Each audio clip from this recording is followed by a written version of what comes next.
కమాన్ కమాన్ వచ్చేయండి.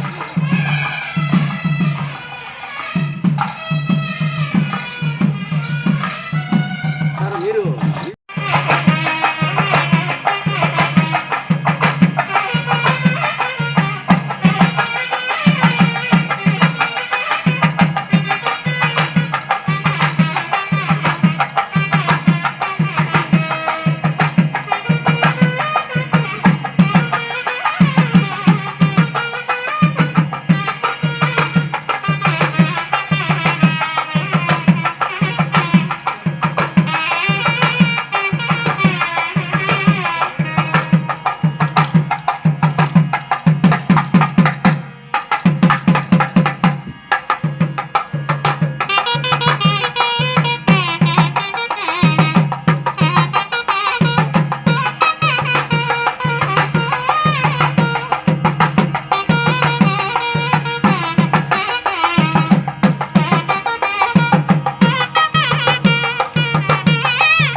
అలాగే తీసేది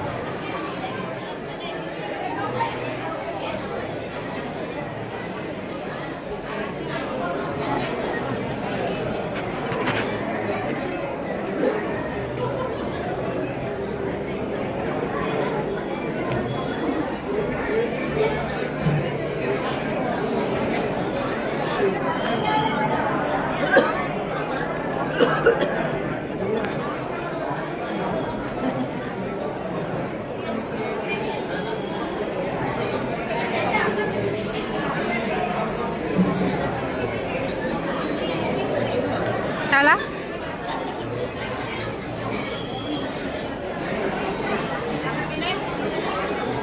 తెలిసి దిగి వచ్చారు, తెలిసి ఉంటారు కాబట్టి వాళ్లను the ones who have descended లేదా దిగి వచ్చిన వారు అంటారు. దీనికి మాస్టర్ సివివి గారు కూడా ఒక చక్కని నిర్వచన పరిభాష ఇస్తారు. దానికి the original from the origin అంటారు. అంటే అవతార పురుషుడు ఎవరయ్యా అంటే he is the original from the origin అని. అంటే సరాసరి మూలం నుంచి దిగి వచ్చిన ఎవరైతే ఉన్నారో వారిని అవతార పురుషుడు అన్నారు. అంటే ఇక్కడ విశేషం ఇంకొకటి, వాళ్లకు గుర్తుంది, తెలిసి ఉన్నారు. మీతో పంచుకునే అవకాశం కల్పించినటువంటి నిర్వాహకులకు, కార్యకర్తలకు మనస్ఫూర్తిగా నమస్కారములు, కృతజ్ఞతలు. ఆకాశాన్ని గురించి మనం చెప్పమంటే ఏం చెప్పగలం? మాస్టరీకే కూడా అంతే. అంటే మనకి ఉపనిషత్తులో చెప్తారు, ఆకాశాద్ వాయు, వాయురగ్ని, అగ్నిరాపః, అభ్య పృథివీ, పృథివీ ఓషధయ, ఓషధయోరన్నం, అన్నేన పురుష అని అక్కడ ఎండ్ అవుతాం మనం. ఇంకా రకరకాల ఉపనిషత్తులో చెప్పబడింది ఇది, ఈ వాక్యం. అంటే ఆకాశం నుంచే సర్వం వస్తాయి, ఆకాశంలోకే సర్వం మళ్ళీ వెనక్కి వెళుతూ ఉంటాయి. మాస్టర్ ఈకే అనేటటువంటిది ఒక దివ్య చైతన్యం.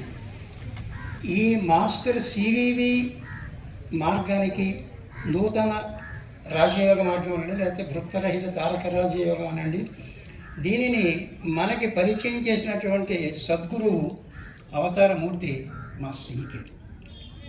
ఇక్కడ మాస్టర్ ఈకే అంటే ఆయన కృష్ణుడి గురించి చాలా ఎక్కువగా ఇష్టపడతారని చెప్పుకుంటాం. కృష్ణుడి గురించి మనకి తెలుసు అంటే తెలుసు, తెలియదంటే తెలియదు. ఎందుకనంటే ఎక్కువ మంది పండితులు కానీ, పామరులు కానీ, సామాన్యులు కానీ కృష్ణుడిని ఒక యోగమూర్తిగా కానీ, ఒక లీలామానుష విగ్రహంగా కానీ చూస్తారు.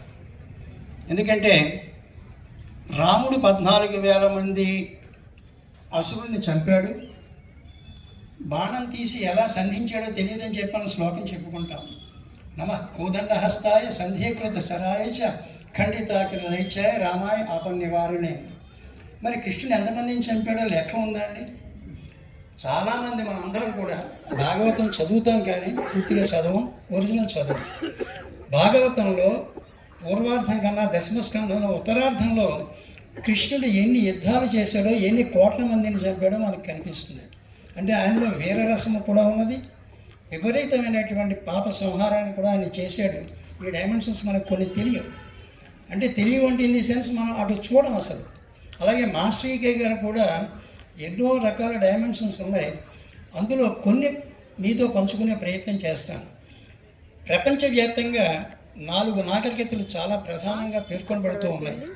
అవి ఇండియన్ ఎలాగ ఉంది, భారతీయ సంస్కృతి ఒకటి ఉంది. మీరు చూడండి, సెఫేరియల్ బుక్లో ది కబాలా ఆఫ్ నెంబర్స్ అని ఉంటుంది. సెఫేరియల్ బుక్ ఎవరైనా చదివితే, మేష్ గారు ఎన్నో మాకు పరిచయం చేశారు కాబట్టి చిన్నప్పుడు చదువుకున్న ఆ పుస్తకం. ఈ కబలా అనేది ఎక్కడిదంటే అక్కడి నుంచి వచ్చింది. They are expert astrologers and astronomers. అలాగే మాస్టర్ గారు బోధించినటువంటి రమల అనేటువంటి సూత్రం కూడా అరేబియా నుంచే మనకి ఇచ్చారు. ఆ శాస్త్రం మా దగ్గర ఎవరి దగ్గర పూర్తిగా లేదు. రాజుగారు ఏదో కొంత కృషి ఏదో పుస్తకం పట్టుకొచ్చారు. 16 గడులు ఉంటాయి, దాంట్లో 12 గడులు కాకుండా 16 గడులు ఉంటాయి. దాంట్లో చొక్కా గీత వేసుకుంటూ చార్ట్ వేయాల్సి ఉంటుంది. ప్రశ్నకి మాత్రం అద్భుతమైనటువంటి ఇంకా 100% ప్రశ్న అండి. అది శాస్త్రం మన దగ్గర ఈవేళ లేదు. దానికి బేస్ మళ్ళీ తాజిక్ అని మనదే, తాజిక్ నీలకంఠ గ్రంథాలు మన దేశంలో ఉన్నాయి. ఇదంతా ఎందుకు చెప్తున్నానంటే ఈ విద్యను ఇలా కొనసాగిస్తూ రోసిక్రూషియన్ మూవ్మెంట్ తర్వాత ఒక ల్యాండ్ మార్క్, ఒక విప్లవం ఏమిటంటే 1875లో థియోసాఫికల్ సొసైటీ ప్రారంభించబడ్డం, 1887లో ఐసిస్ అన్వైడ్, 1888లో సీక్రెట్ డాక్టర్ పబ్లిష్ అవడం అన్నది ఒక ల్యాండ్ మార్క్. పరమ గురువులు, ది మాస్టర్స్ అన్న పదాన్ని మనకు పరిచయం చేసినవాడ మేడం బ్లావట్స్కీ గారు. అంటే ఆవిడ ద్వారా మనకి పరమ గురువులు అంటే ప్రాచీన ఋషులే మళ్ళీ తెలియబడ్డారు. ఈ ప్రాచీన ఋషుల యొక్క మార్గాన్ని మనం కొంత అధ్యయనం చేస్తూ ఉన్నాం. 7 కిరణాలు ఉన్నాయని చెప్పి వాళ్ళు ఏదో గురువులు అవి చెప్తాం మనం. దాన్ని జ్వాలకులు గారు 49 కిరణాలు చెప్తారు, 49 మాస్టర్స్ చెప్తారు, ఇంకో చోట 79 చెప్తారు. మొత్తానికి ఇక్కడ మళ్ళీ డీకే గారి దర్శనం మళ్ళీ ప్రస్తావిస్తానంటే ఈ సంస్కృతిని ఎలా పెడుతుందో మనం గమనించుకుంటే 1909లో యూఎల్టీ వచ్చిందండి. అది థియోసఫిస్ట్ స్టార్ట్ చేసిందే, యునైటెడ్ లార్డ్స్ ఆఫ్ థియోసఫిస్ట్నే స్టార్ట్ అయింది.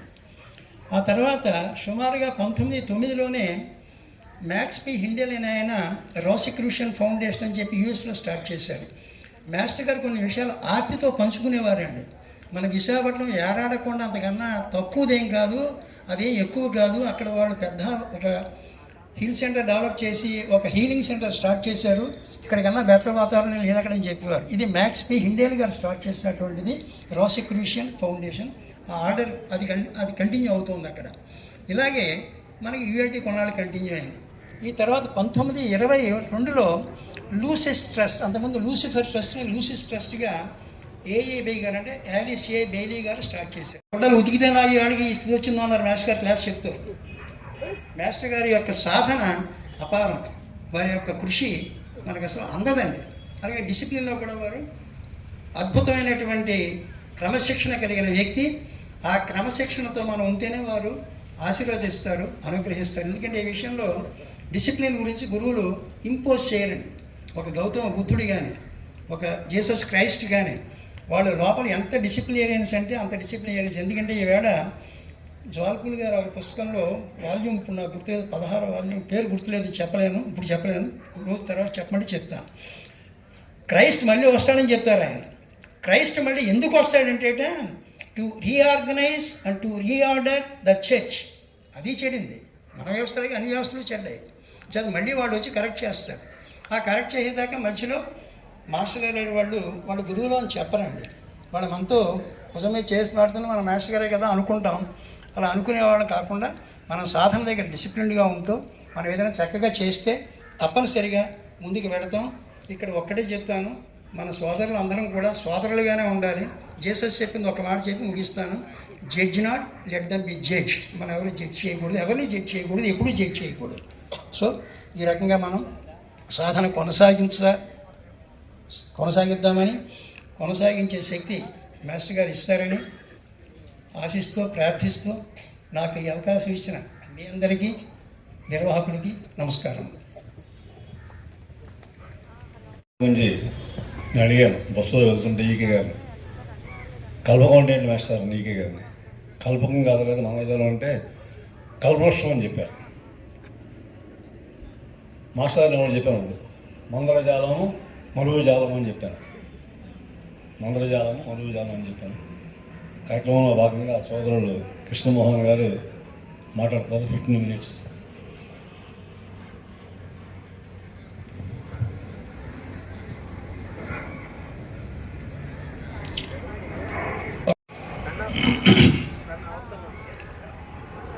మాస్టర్ గారు మనకు తెలిసినంత ఎంత ఉందో మనకి తెలియనిది అందులో 1000 రెట్లు ఉంటుందని నా భావన. మనకు కనిపించిన మాస్టర్ గారు చాలా తక్కువ, అంటే మనం చూసినటువంటి మాస్టర్ గారు కానీ మనకు తెలిసిన మాస్టర్ కానీ చాలా తక్కువ. వారు అతి సామాన్యంగా మన మధ్యలో చరించినటువంటి అవతారమూర్తి మాస్టర్ ఈకే గారు. ఎంత నిరాడంబరులు అంటే ఖరగ్పూర్ వస్తే అప్పుడు మా రైల్వే క్వార్టర్స్లో సింగిల్ రూమ్లో ఉండేవారు కామేశ్వర మాస్టర్. ఆయన ఇంట్లో ఒకటే రూమ్ ఉండేది. ఆ మంచం మీద అమ్మగారిని పడుకోమని కామేశ్వర మాస్టర్ ఈకే గారు నేల మీద పడుకున్నారు. అంతటి అతి సామాన్యమైనటువంటి నిరాడంబరమైనటువంటి అవతారమూర్తి మాస్టర్ ఈకే గారు. 2 అంశాలు నేను ప్రస్తావిస్తాను. మాస్టర్ గారి ఎడల అంతటి అవతారమూర్తి అయినటువంటి మాస్టర్ గారి ఎడల 2 చిన్న పొరపాట్లు జరిగాయి. అంటే మా పచ్చితనం వల్ల ఆ 2 ప్రస్తావిస్తాను. ఒకసారి మాస్టర్ గారు పెద్దవాళ్ళు 4-5 కలిసి ఖరగ్పూర్ వచ్చారు 1970లో. అప్పుడు మాస్టర్ గారితో పాటు వచ్చిన వాళ్ళవి చేతి గడియారాలు పోయాయి, దొంగతనం అయిపోయాయి. రాత్రి పడుకుని ఉంటే ఆ తర్వాత అప్పుడు దొంగతనాలు అయిపోయాయి. ఏమిటో మర్నాడు పొద్దున్న లేచిన తర్వాత ఇదంతా వార్త తెలిసింది. ఏమిటి చేతి గడియారాలు పోయి, మాస్టర్ గారి చేతి గడియారం పోయింది, ఇంకా మిగిలిన వాళ్ళకి పోయి అంటే ఎంత అప్రతిష్ట అది. దానికోసం మన వాళ్ళు సహజమే కదా కొంచెం తర్జన పడుతున్నారు. ఏమిటి ఇలా అయింది మన దగ్గర అంటే మాస్టర్ గారు చెప్పారు, అది మన కావి పోయే దానికోసం ఆలోచించకండి అని చెప్పారు మాస్టర్. అవి మన కావు కనుక పోయాయి, దానికోసం ఆలోచించకండి అని చెప్పారు, దానికోసం పట్టించుకోకండి అని చెప్పారు. అంతటి వైరాగ్యం, ఎంతటి వైరాగ్యం. భగవద్గీతలో 12వ అధ్యాయం భక్తి యోగంలో అనపేక్ష శుచిర్దక్ష సర్వారంభ పరిత్యాగి యో మద్భక్త సమే ప్రియ అనేటటువంటి శ్లోకం మాస్టర్ గారి ఏళ్ళ పరిపూర్ణంగా మాస్టర్ గారి కోసమే శ్రీకృష్ణ భగవానుడు చెప్పాడేమో అని అనిపిస్తుంది. నాకు ఈ అవకాశం ఇస్తున్నామని చెప్పినప్పటి నుంచి ఆ శ్లోకం లోపల కదులుతుంది. దీనికోసం చెప్పి మాస్టర్ గారు అంటే ఇదే. అయితే నాకు తెలిసిన దాన్ని చెప్పేయడం కాకుండా మాస్టర్ గారు ఏమిటి చెప్పారో దీనికోసం అని శంకారావం మరొకసారి తీసి, నిన్న రాత్రి శంకారావం తీసి చూసి కన్ఫర్మ్ చేసుకుని ఇవాళ మళ్ళీ ఆ శ్లోకం ప్రస్తావించారు. అంతటి వైరాగ్యమూర్తి మాస్టర్ గారు. థ్యాంక్ యూ కృష్ణమోహన్ గారు. తరువాత వక్త విజయనగరం ప్రాంతీయ గణపతి శుభధన్యవాదమైన సోదరుడు ఈవీఎన్ రాజు గారు 20 minutes.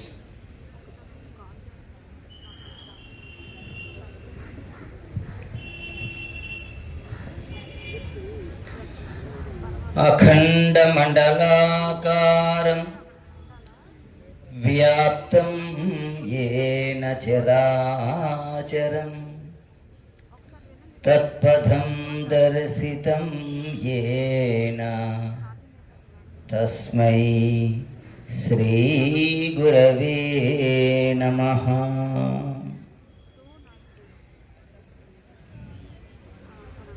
శ్రీ గురుభ్యో నమః. సభా సరస్వతికి నమస్కారం.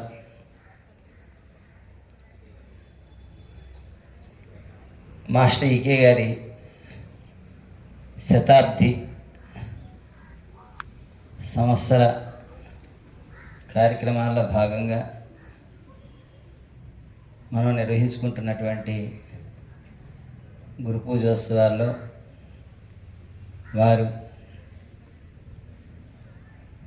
సతత మందస్మిత సర్వజన వందిత శ్రీకృష్ణమాచార్య జయమంగళం అన్నట్టు చిరునవ్వులు చిందిస్తూ మనందరినీ కూడా ఆశీర్వదిస్తూ ఉన్నారు. మాస్టర్ గారి తరగా ఆ చిరునవ్వు గురించి, ఆ నవ్వులో అందరినీ కట్టిపడేసే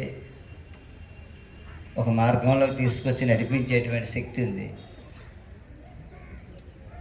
మాస్టర్ గారిలో ఉండేటువంటి గొప్ప విశేషం ఏంటంటే ఆ చూపులు కానివ్వండి, ఆ చిరునవ్వు కానివ్వండి, మందహాస స్మితం. మాస్టర్ గారు ఒక మాట అంటుంటారు, నా పెదవులపై ఏనాడు చిరునవ్వు చెదరలేదు, అట్టి చిరునవ్వుతో మీరు వర్ధిల్లు తిరగాక అని ఆశీర్వచనది. ఆయన దేనికి భయపడలేదు, ఆయన పెదవులపై ఏనాడు చిరునవ్వు చెదరలేదు. కారణం ఏంటంటే ఒకసారి నాకు అనిపిస్తూ ఉంటుంది, ఇలాంటి బృందాలని ఎంతమందినో ఆయన నడిపించుకుంటూ వస్తున్నారు కనుక మనం చేసేటువంటి పనులు కానివ్వండి, మనం చేసేటువంటి పొరపాట్లు కానివ్వండి, ఎవరైనా ఒక మాట అంటూ ఉంటారు, కొంచెం కోపం వస్తే నీలాంటి వాళ్ళు చాలామందిని చూసారా అని. ఆ మాట అనగలిగేవారు మాస్టర్ గారు ఒక్కరే బాగుంటుంది. ఎందుకంటే ఆయన చాలా జన్మలుగా మనలాంటి వాళ్ళు చాలామందిని చూశారు కనుక మన పోటీ వాళ్ళు అనే మాట కాదు అది. నీలాంటి వాళ్ళు చాలామంది చూశానంటే కొంచెం అహంకారంతో అనే మాట అది. అలా కాకుండా మాస్టర్ గారు అంటే అది కరెక్టే. కారణం ఏంటంటే అనేక జన్మలుగా ఆయన గోపాలకుడిగా కానివ్వండి, పశుపతిగా కానివ్వండి, గొర్రెల కాపరిగా కానివ్వండి, అనేక అవతారాల్లో ఆయన నడిపించుకుంటూ వస్తున్నటువంటి గోవిందుడు. అటువంటి మాస్టర్ గారు గురించి ఆయన జీవితంలో ఎప్పుడు కూడా నవ్వుతూ ఉండేవారు. నవ్వుతూ ఉండేటువంటి ఆ చిరునవ్వుతోనే సంస్కరిస్తూ ఉండేవారు. ఎప్పుడైనా సీరియస్గా అంటే ఎప్పుడు ఆ సీరియస్ అనేటువంటి పదం వాడుతుంటాం. ఆయన సీరియస్గా ఉందంటే కొంచెం రోగం బాగా ముదిరిపోయి ఉందని అర్థం. అలా సీరియస్గా ఉండే సందర్భాలు, అంటే సీరియస్నెస్ చూపించే సందర్భాలు ఉన్నాయి, కానీ అవి వైయక్తికములు. అది ఎవరినైనా పిలిచి మందలించారంటే ఇక్కడ కూర్చున్నటువంటి ఒక సోదరుడు ఆయన విషయంలో చెప్తారు. ఆయన తాతగారు ఉన్నారు అప్పుడు, మాస్టర్ గారు తండ్రి గారు ఉంటే ఇక్కడ ఉన్నటువంటి కూర్చున్న ఆయనలో ఒక ఆయన్ని మాస్టర్ చెడామడ తిట్టారు. చెడామడ తిడితే తాతగారు విని దూరం నుంచి వింటున్నారు, చూస్తున్నారు. కృష్ణ ఇలా రా అన్నారు. నాన్నగారు చెప్పండి. వాళ్ళ పిల్లలు అమాయకులు, ఏదో నీ చుట్టూ తెలుసో తెలియకో తిరుగుతున్నారు, వాళ్ళు అలా మందలించకు, బాధపడతారు కదా అన్నారు. అలాగే నాన్నగారు అన్నారు. మరి నువ్వు ఒకసారి బయటికి రా అన్నారు. వాడిని తీసుకొచ్చి బయటికి రా అనేసి రోడ్డు మీద తీసుకొచ్చి ఆయన అన్నారు కదా, ఒరే అంత మనగాడు వేయబట్టరా అంటే ఈయనేమనుకుంటున్నాడు, మాస్టర్ గారు తండ్రి గారు తిరుగుతుంటే ఈయనేమనుకుంటున్నాడు, మంచి పని అయింది, మాస్టర్ గారిని ఎవరనగలరు. మాస్టర్ గారు అంటే మనం ఎవరైనా పెద్దవాళ్ళు చెప్పుకుంటాం కదా, ఈయన మాస్టర్ గారు అయినా హెడ్ మాస్టర్ గారు అయినా. అందుకోసం మాస్టర్ గారు తండ్రి గారు మాస్టర్ గారిని అంటున్నారు, మనకి మాస్టర్ గారు మన జోలికి రారేమో అనుకున్నారు ఈయన. అనుకుంటే మాస్టర్ గారు రోడ్డు మీద తీసుకొచ్చి అంత మొనగాడు వేయబెట్టరా, నువ్వే కాకుండా మా నాన్నతో కూడా నన్ను తిట్టిస్తావా అని మరొక గంట తిట్టి వదిలిపెట్టారన్నమాట. అంటే ఎవరైనా ఏదైనా వదిలిపెడతారు కానీ గురువు మనల్ని వదిలిపెట్టరు. ఆయన మన ఆయన అన్ని రకాలుగా పనిచేస్తారు. అంటే అవసరమైతే చిత్రీ పడతారు, ఉతుకుతారు. మన వృత్తులు ఉన్నాయి కదండి, అన్నీ చిత్తవృత్తి నిరోధ అన్నది వేరే విషయం, కానీ మనకు వృత్తులని కొన్ని ఉన్నాయి కదా, అలాంటివన్నిటినీ బాగా అన్నింటిలో పండిపోయిన వాళ్ళు అవసరమైతే చిత్రీ పడతారు, లేకపోతే చెక్కుతారు శిల్పిలాగా, లేకపోతే అవసరమైతే రంగులు అద్దుతారు. ఎలా కావాల్సినా కూడా ఆయన జీవశిల్పి మాస్టర్. ఇలా ఎంతోమంది జీవితాల్లో ఎన్నెన్నో కోణాల్లో, ఎందుకంటే ఆయన ఎక్కడికైనా ఎంటర్ కాగలడు, దిగి రాగలడు. ఆయన గురువు అంటే అవతరణ అంటే దిగి రావడం. ఎంతవరకు దిగి రాగలరు అంటే చెప్పలేము. అది ఎంతవరకు ఎక్కగలరో తెలుసు ఆయనకి, ఎక్కొచ్చిన వారు ఎంతవరకు దిగి రాగలరో అంతవరకు దిగి రాగలరు. ఒదిగి ఎంత చంటి పిల్లాడితోనే ఉండగలరు. అంటే మనకి షిరిడి సాయిబాబా కథలు చదువుతూ ఉంటాం కదా, గోలికాయలు ఆడుకుంటుంటాడు ఆయన. అలాగా పిల్లలతో ఆడుకునేటువంటి స్థితి నుంచి మహాత్ముల వరకు ఆయన ఎంతటి వారు గోపాలకృష్ణ గారు చెప్పారు కదా, ఆ యుగ యుగాల జ్ఞానాన్ని పరిపూర్ణంగా ఆయన పూర్తిగా ఆకలింపు చేసుకున్నటువంటి ఆయన ఎప్పటి వారు. ఆయన మనం ఎవరినైతే పరమ పూజ్యులు పరమ గురువులు అనుకుంటామో వాళ్ళ ఎడలు కూడా, అంటే మన పురాణ పురుషుడు కానీ పురుషమేధం కానీ క్రీడామయుడు కానీ మంత్రజాలంగా చదువుతుంటే వాళ్ళ స్థాయిలో కూడా వాళ్ళని కొంచెం సరదాగా, అంటే వాళ్ళు కూడా మేము కృష్ణుడితో మాట్లాడుతున్నప్పుడు వాళ్ళ తాలూకా స్థితిలో కొంచెం సర్దుకునేటట్టుగా చేసినటువంటి సందర్భాలు కూడా చెప్పారు. అంటే వాళ్ళు కూడా సర్దుకునేటువంటి విషయాలు ఏవైతే ఉంటాయో, దిద్దుకోవాల్సిన విషయాలు ఏవైతే ఉంటాయో, వాళ్ళు కూడా భ్రమలో పడేటువంటి అంశాలు ఏవైతే ఉంటాయో, ఎక్కడ హైరార్కీ లెవెల్లో దాన్ని కూడా టచ్ చేసినటువంటి వారు మాస్టర్ గారు. అనేది మనం ఆయన గురించి ఏం మాట్లాడతామండి, మనం ఏం మాట్లాడలేం అసలు. ఎందుకంటే నీకేం కావాలో చెప్పు, నేనెవరినో చెప్పడానికి నువ్వు అందుకునే పరిస్థితి కాదు అది. ఆయన గురించి ఏం చెప్పినా తెలియదని చెప్పడానికి, ఏం తెలియదు. ఏం చేస్తున్నారంటే మనకు తెలిసిన ఇన్ఫర్మేషన్ ఏదో పంచుకుంటుంటాం. మనం ఏదైనా ప్రసాదం పెట్టారనుకోండి పంచుకుంటాం కదా, అలాగే మనకు తెలిసిన విషయం పంచుకోవడం ఒక్కటే మనం చేయగలం, కానీ ఆయన గురించి మనం ఇంకోటి ఏం చేయగలిగేది లేదు. అలాంటి మాస్టర్ గారు చాలా బాగుంటుంది. ఎంతో సరదాగా ఎన్నో శాస్త్రీయ విషయాలన్నింటినీ కూడా నవ్వుతూ చెప్తూ ఉండేవారు. ఆ మధ్యలో నవ్వడం అంటే ఏంటంటే కొంచెం విప్పారి, అంటే మనకి ఎలాగైతే కంటికి మధ్యలో డ్రాప్స్ చేస్తుంటే కొంచెం విచ్చుకున్నాక కాస్త దృశ్యాన్ని చూసి ఆపరేషన్ అది చేసేటువంటి వాళ్ళు ఏం చేస్తారంటే కొంచెం ఎన్లార్జ్ అయ్యేట్టుగా చేస్తారు. అట్లాగే మనం బాగా ముకులించిపోయి ఆ జ్ఞానాన్ని పంచుకోలేనటువంటి స్థితిలో ఉండేటప్పుడు మాస్టర్ గారు ఏం చేస్తారంటే ఒక చిరునవ్వు నవ్వేవారు, లేకపోతే ఒక జోక్ వేస్తుంటారు. అది వేస్తూ ఉండగానే మనం అహహహ అని నవ్వుకునేలా పడేసేవారని. అంటే అంటే మాస్టర్ గారు చెప్పిన విజ్ఞానం ఎంత లోతైనటువంటిది, మన స్థాయికి సంబంధించింది కాదు, మనం అందుకునేటువంటి పరిస్థితి కాదు. అయినే ఎలాగైతే ఒక తల్లి బిడ్డ ఏ రకంగా అయితే జీర్ణించుకోగలదో ఆ రకంగా చక్కగా ఆ పదార్థాన్ని చక్కగా నలిపి ముద్ద చేసి గోరు ముద్దలే తినిపిస్తుందో అట్లా తినిపించినటువంటి వారు మాస్టర్ గారు. అందుకోసం అడుగడుగున మీకు మాస్టర్ గారి తరపు ప్రసంగాలు కానీ మీరు ఇప్పటికీ మనకి చాలా అవకాశాలు ఉన్నాయి మాస్టర్ గారి ప్రసంగాలు డైరెక్ట్గా వినగలిగేటువంటివి. అవి కానీ విన్నట్లయితే మధ్య మధ్యలో ఆయన ఎంతో సతత మందస్మిత సర్వజన బంధిత, అది అద్భుతమైనటువంటి ఆ మందస్మిత అంతా హాయిగా పంచిపెడుతూ ఉండి సరదాగా 2-3 జోకులు చెప్పుకుంటాం. ఆవిడ ఏంటంటే ఓ రోజు మాస్టర్ గారు డిస్పెన్సరీ అయిపోయింది, కూర్చుని ఉన్నారు, చెప్పాలి ఇంకా కట్టేసే పరిస్థితిలో ఉంటుండగా అప్పుడు ఒక ఆయన రిక్షా దిగట్ట. దిగితే ఆ దిగుతూ ఉంటే రిక్షా దిగుతున్నప్పుడు బాబు ఇవన్నీ విశాఖపట్నం అంతా కొండల మీద ఉన్న ఊరే కదా, అందుకోసం ఆ రిక్షా దిగినటువంటి బాబు ఒక పావలా కష్టపడ్డాను, కొంచెం పావలా పెంచండి అంటే వాడు పంచడం లేదు. నీకెందుకు ఇవ్వాలి, నీకు ఎంత బేరం ఆడానో ఆ బేరానికే నేను ఇస్తాను కానీ నీకు ఎక్స్ట్రా ఎందుకు ఇవ్వాలి. ఆయన ఇద్దరు వాదులాడుకుంటే మాస్టర్ గారు ఆ లేలని ఆ వరండాల కుర్చీల కోసం చూస్తున్నారు. ఏదో మొత్తం మీద తేలిపోయింది ఆయన దగ్గరకు వస్తుంటే, ఏమయ్యా నలుగురు లాగేటువంటి బరువుని ఒక్కరు లాగాడు కదా, ఇస్తే పోయింది ఏముంది అన్నారు. అంటే గబుక్కునేది అర్థం కాదు. మాస్టర్ గారు చాలా అంటే మనల్ని ఎప్పుడు లాగాలన్నా నలుగురే కదా, నలుగురు లాగేటువంటి బరువును ఒక్కరు లాగాడు కదా, అందుకోసం ఇస్తే పోయింది కదా అన్నారు. అంటే అది ఎంత విషయం చూడండి. మరొకసారి అంటే సెన్స్ ఆఫ్ హ్యూమర్ కానీ అది ఎంత అది సద్యస్ఫూర్తి, అది ఆ చిన్నప్పటి నుంచి ఉంటుంది మాస్టర్ గారికి. మనకి మీ అందరికీ తెలియని విషయాలు కదా, స్మరణ అంతే. అవి ఏదైనా పిల్లాడిగా ఉండేటప్పుడు ఇద్దరు ఆ ఇంటి వారు ఈ ఇంటి వారు దెబ్బలాడుకుంటున్నారు. ఎందుకు అంటే గొడవగా ఉంది. ఏంటంటే ఈ ఇంటి పిల్లాడికి వాడికి తెలియదు కదా, వాడు పిల్లలకి ఏంటంటే ఈ విశ్వమే ప్రపంచం కదా వాడికి. అందుకే పక్కింటి వాడి అలాగే దీంట్లో వాడి జాగాలో వీడు వెళ్ళి 2 చేసి వచ్చాడు. చేసొస్తే మలమూత్రాలు విసర్జించి వచ్చాడు. నువ్వెత్తంటే నువ్వెత్తని వాళ్ళు కొట్టుకుంటున్నారు. మాస్టర్ గారు పిల్లాడిగా ఉంటున్నప్పుడే గబాలన్న పేపరో లేకపోతే ఒక ఆకో తీసుకొని అది ఎత్తి అక్కడ పడేసి వెళ్ళిపోయారు. వాళ్ళు తెల్లపోయి చూస్తారు. అంటే మనకి కామన్ సెన్స్ అంటాం కానీ అది రేర్ సెన్స్ అని చెప్పేవారు మాస్టర్ గారు. బ్లావెట్స్కి చెప్పిన మాట అది అందరికీ ఉండదు.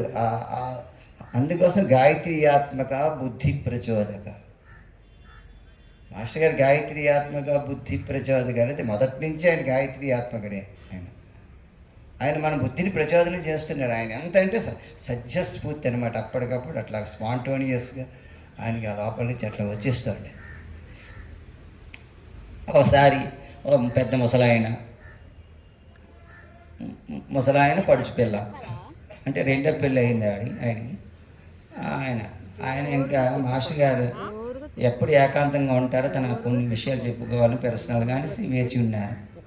సరేలే అనేసి మాస్టర్ గారు ఏమన్నారంటే, ఏంటి చెప్పు విషయం అంటే, నాకు బెంగగా ఉంది మాస్టర్ గారు. ఏం చెప్పాడు? ఏం లేదు, నా వయసు పెద్దదైంది కదా, ఎప్పుడు పోతానో తెలియటం లేదు. ఈమె వయసులో ఉంది, ఈమె తాలూకా మనసు మార్చుకొని ఇంకేమైనా అట్లాగేమైనా చేస్తుందేమో తర్వాత అంటే, మాస్టర్ గారు నువ్వు పోయిన తర్వాత నీ భార్య ఎందుకు అవుతుంది ఆవిడ? వెంటనే అసలు అదేదో ఆలోచన చెప్తా ఉన్నాను, ఉండేది కాదండి. పోయిన తర్వాత నీ భార్య అంటే అలా ఆమె ఎలా ఉండాలన్నది ఆవిడ సంస్కారం బట్టి ఉంటుంది. దాని గురించి బెంగపడకు. అతను వచ్చాడు. మరొకసారి జాయిన్ చేస్తున్నాను. అమ్మాయి తరగ్గా ఎలా ఉంటుందో, ఇప్పుడు రోజులు బాగోలేవు కదా, వయసులో ఉన్నటువంటి పిల్ల అంటే మాస్టర్ గారు నవ్వుతూ అటువైపు కొద్దిగా చూస్తే ఆయన వైపు, నువ్వు ఆ వయసులో అలాగ ఉన్నావు, మీ అమ్మాయి అలాగే ఉంటుంది అన్నాడు. అంటే ఈయన ఎలా తలగొక్కుంటూ మాస్టర్ గారు తెలుసు కదా అంటే, అప్పుడు మాస్టర్ గారు ఏమన్నారు తెలుసు చిరునవ్వుతో, అది వాళ్ళ అమ్మ పోలికలే, పర్వాలేదు, బాగానే ఉంటుంది.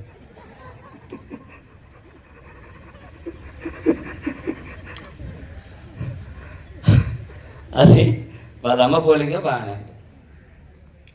అలా మాస్టర్ ఏంటంటే చాలా అనమాట సతత మందస్సు మీద ఆయన చాలా అద్భుతంగా ఆయన నవ్వులు పండిస్తే అంటే ఆయన ఒకసారి డిస్పెన్సరీలో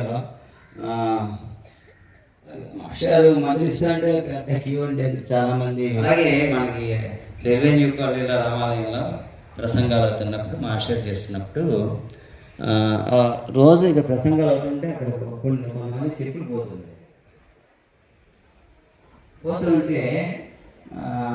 మన వాళ్ళు ఏం చేశారు, నేషనల్ రోడ్డు కంపెనీ అంటే మాస్టర్ ఏమో ఎవరిని పెట్టారు, చాలా చూస్తున్నారు వాళ్ళు సపరేట్గా వేరే ఎవరుగా ఉండి చూస్తున్నారు. మాస్టర్ ప్రసంగం అయిపోయిన తర్వాత రోజు పోతుంది చెప్పులు పట్టుకు ఈయనంటే మాస్టర్ వాళ్ళు ఇప్పటిపోతున్నారు అన్నమాట. భయపడుతూ ఉంటే ఇంకా తీసాను చెప్పి మాస్టర్ గారు ఆయన వేసేటువంటి కుర్చీలో అండి కూర్చొని వాడు ఇలా చెప్పులు పట్టుకుపోయి మరి ఎప్పుడు అలా చేయండి కొత్త మంది ఏం కూర్చొని చెప్పి మాస్టర్ భయపడుతూ ఓకే నా సమస్య విద్యలు వచ్చిన అంటూనే ఈ విద్య రాదు.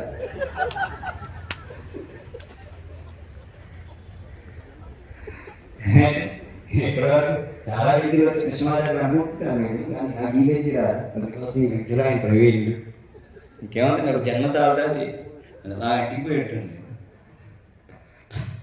అనేసి ఆయనకి ఏవో ఆయన టైంలో పెట్టి పళ్ళు ఇచ్చి మరి అట్లా చేయబో వెళ్ళరా అంటే మనిషిని అన్ని కోణాల నుంచి ఎలా ఎలా ఎలా సంస్కరించాలో ఆయనకి అద్భుతమైన అన్నమాట. అద్భుతమైన రీతుల్లో అనేక రకాలైనటువంటి విధానాల్లో ఆయన సంస్కరిస్తుంటారు. రెండులో క్లాసెస్ మాస్టర్ చెప్తున్నప్పుడు మా అన్నయ్య గారు అక్కడ ఉంటుండేవారు.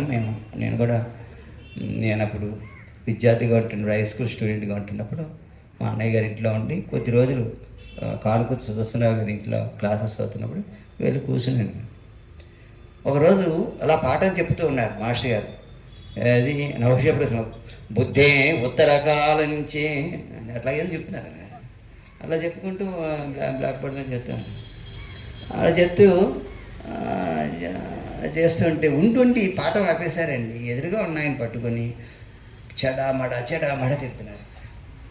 పాఠం ఆపేశారు. అందులో ఏమి ఆయన వెనకాల 2 రోజులైనా 3 రోజులైనా మేము కూర్చున్నాను కానీ ఆయన ఏ తప్పు చేయలేదు నాకు తెలిసి.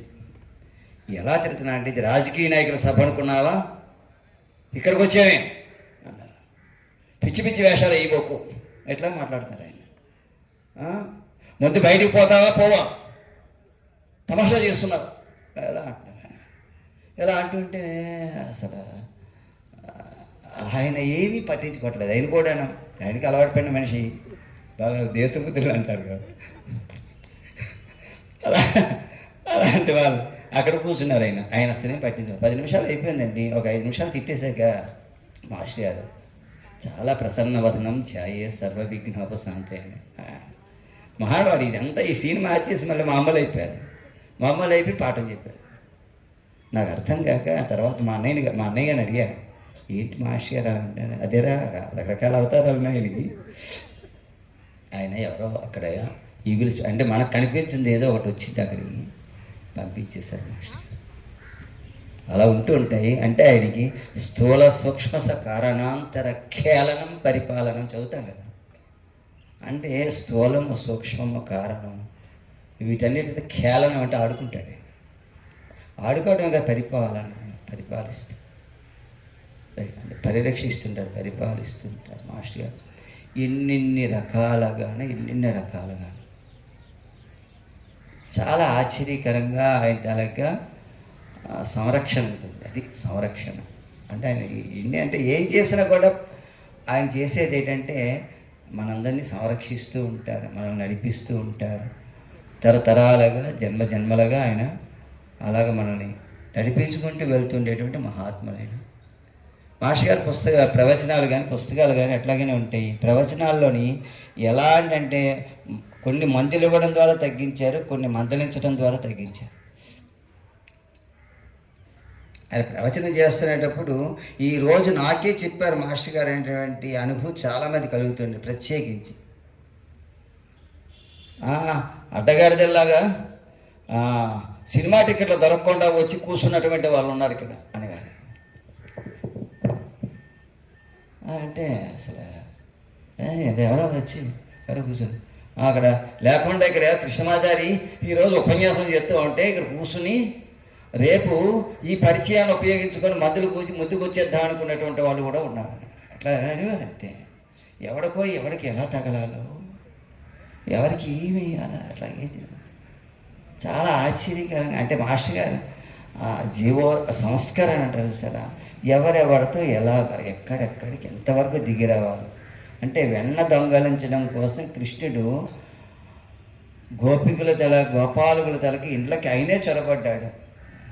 ఓ యమ్మ నీ కుమారుడు మా ఇండ్లను పాలు పెరుగు మననీడమ్మ పోయేది మెక్కడికైనను మా ఇండ్లను మాయన్నల సొరహులాన మంజులవాణి అంటే ఓ యమ్మ నీ కుమారుడు మా ఇండ్లను పాలు పెరుగు మననీడమ్మ ఏమి ఉండనివ్వడు వాడు. ఎందుకంటే మనకి తెలియకుండానే మనలో ప్రవేశించి మన ఇంట్లోకి అంటే మన ఒంట్లోకి ప్రవేశించి అనేక రకములైన మనలో ఒంట్లోకి కాకుండా అందులో ఉండేటువంటి అనేక రకాలైన కోశాల్లోకి దిగొచ్చి ఆయన మనకి అతను కావాల్సింది ఏదో తను పుచ్చుకుంటూ మనల్ని పెంచుకుంటూ వెళ్తున్నటువంటి ఒక మహానుభావుడు మాస్టర్ గారు. ఆయన ఎలా దిగొచ్చేస్తాడో తెలియదు, ఎలాగ లోపల అలా దిగి రావడాన్ని మందరజాలం అంటారు. మాస్టర్ గారిని అనుకరించలేదు, అనుసరిస్తున్నారు. కార్యక్రమంలో భాగంగా తర్వాత హైదరాబాద్ మెహదీపట్ల ప్రాంతీయ గణపతి కార్యక్రమం నిర్వాహకులైన డాక్టర్ రమణ గారు ప్రసంగిస్తారు. 20 minutes. నిర్వహణ అనేటువంటి చూపిస్తుండడం, ఎలా వైద్యం చేయాలి ఏంటి, ఇలా ఇవన్నీ కూడా క్షుణ్ణంగా మాస్టర్ గారు నాన్నగారు నేర్పించారు. అంతేకాకుండా అంటే మాస్టర్ గారి గురించి మనం గమనిస్తే మాస్టర్ గారు ప్రధానంగా వైద్యం నిర్వహించారు, ఉపన్యాసాలు ఇచ్చారు.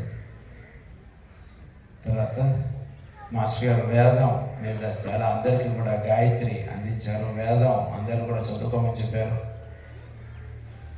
ఇలాంటి ఎన్నో కార్యక్రమాలు మాస్టర్ గారు చేశారు. మనకు తెలిసిన కొన్ని, తెలియనివి ఎన్నో మాస్టర్ గారు నిర్వహించారు. వీటివన్నీ కూడా మనం జాగ్రత్తగా గమనించుకుంటే మాస్టర్ గారు ప్రధానంగా చాలా మందికి హోమియో వైద్యం చేశారు. వైద్యం చేయడం ఒకటే పరమావధి కాదు మాస్టర్ గారు. వైద్యం ద్వారా జీవుల్ని ఆయన యొక్క దివ్యమైనటువంటి ప్రజ్ఞలోకి ఆకర్షించేవారు. ఒక మందు వాడికి వేస్తే వాడికి ఉన్నటువంటి రోగాలు తగ్గిపోయేవి.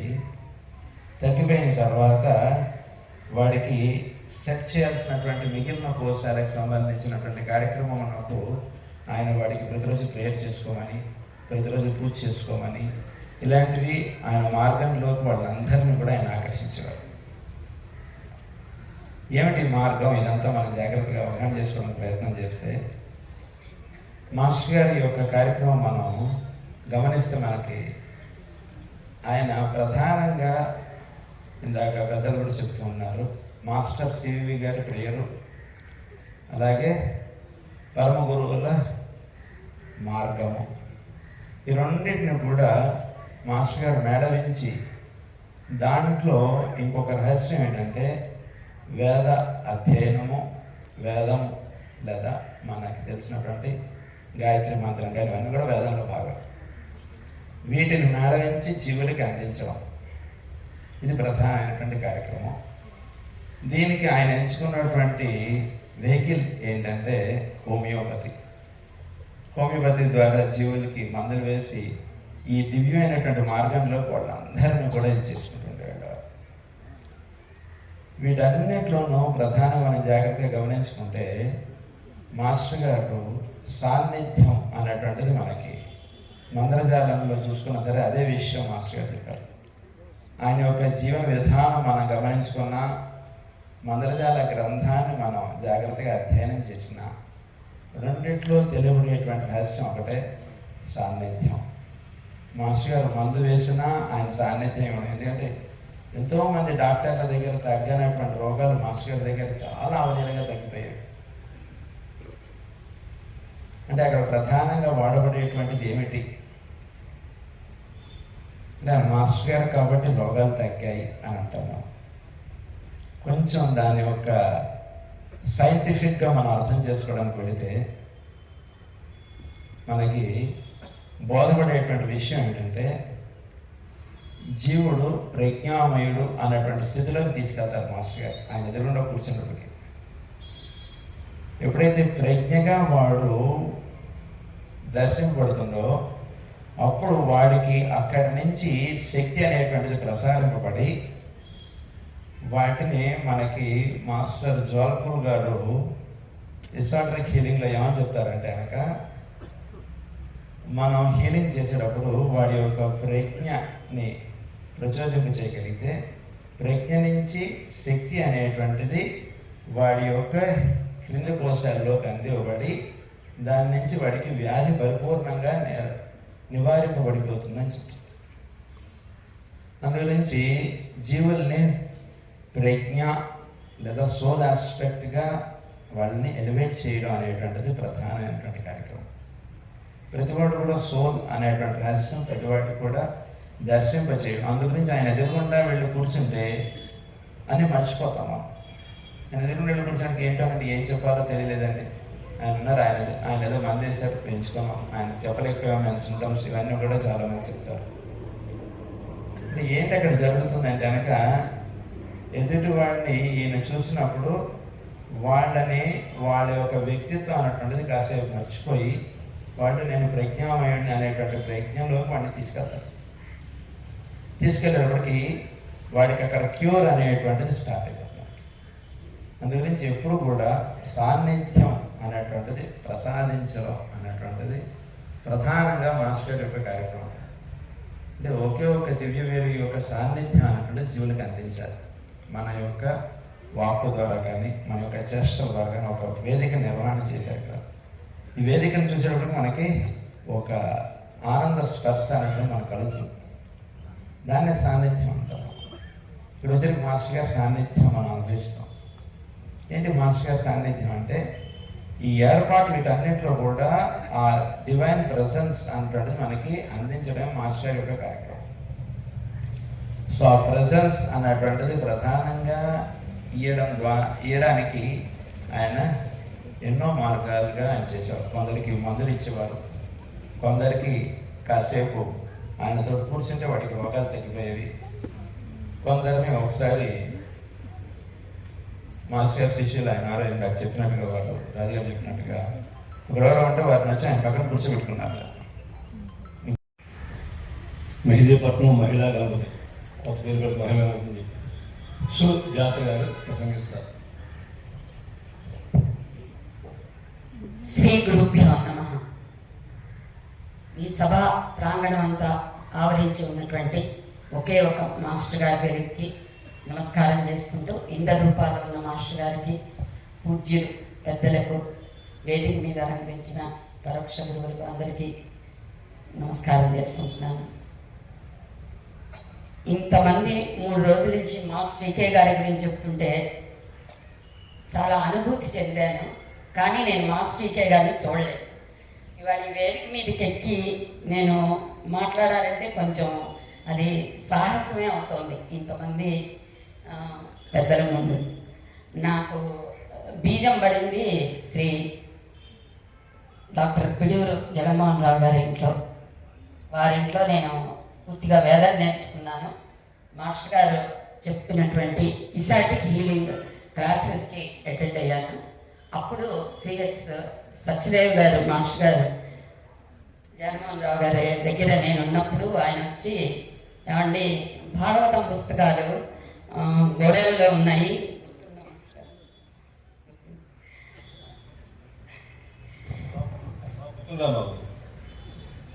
గోడవల్లో ఉన్నాయి, ఈకే గారి మాస్టర్ గారి పుస్తకాలన్నీ అవి మనం దుకాణాలకు ఇవ్వకుండా, షాపులకు ఇవ్వకుండా మనం ఇంటింట వాటి యొక్క ప్రాముఖ్యతను వివరిస్తూ పంచిపెడదాము, ఆ డిస్కౌంట్ వాళ్ళకి ఇద్దాము, ఏమ్మా మీరేమన్నా చేయగలరా అని నన్ను అడిగారు.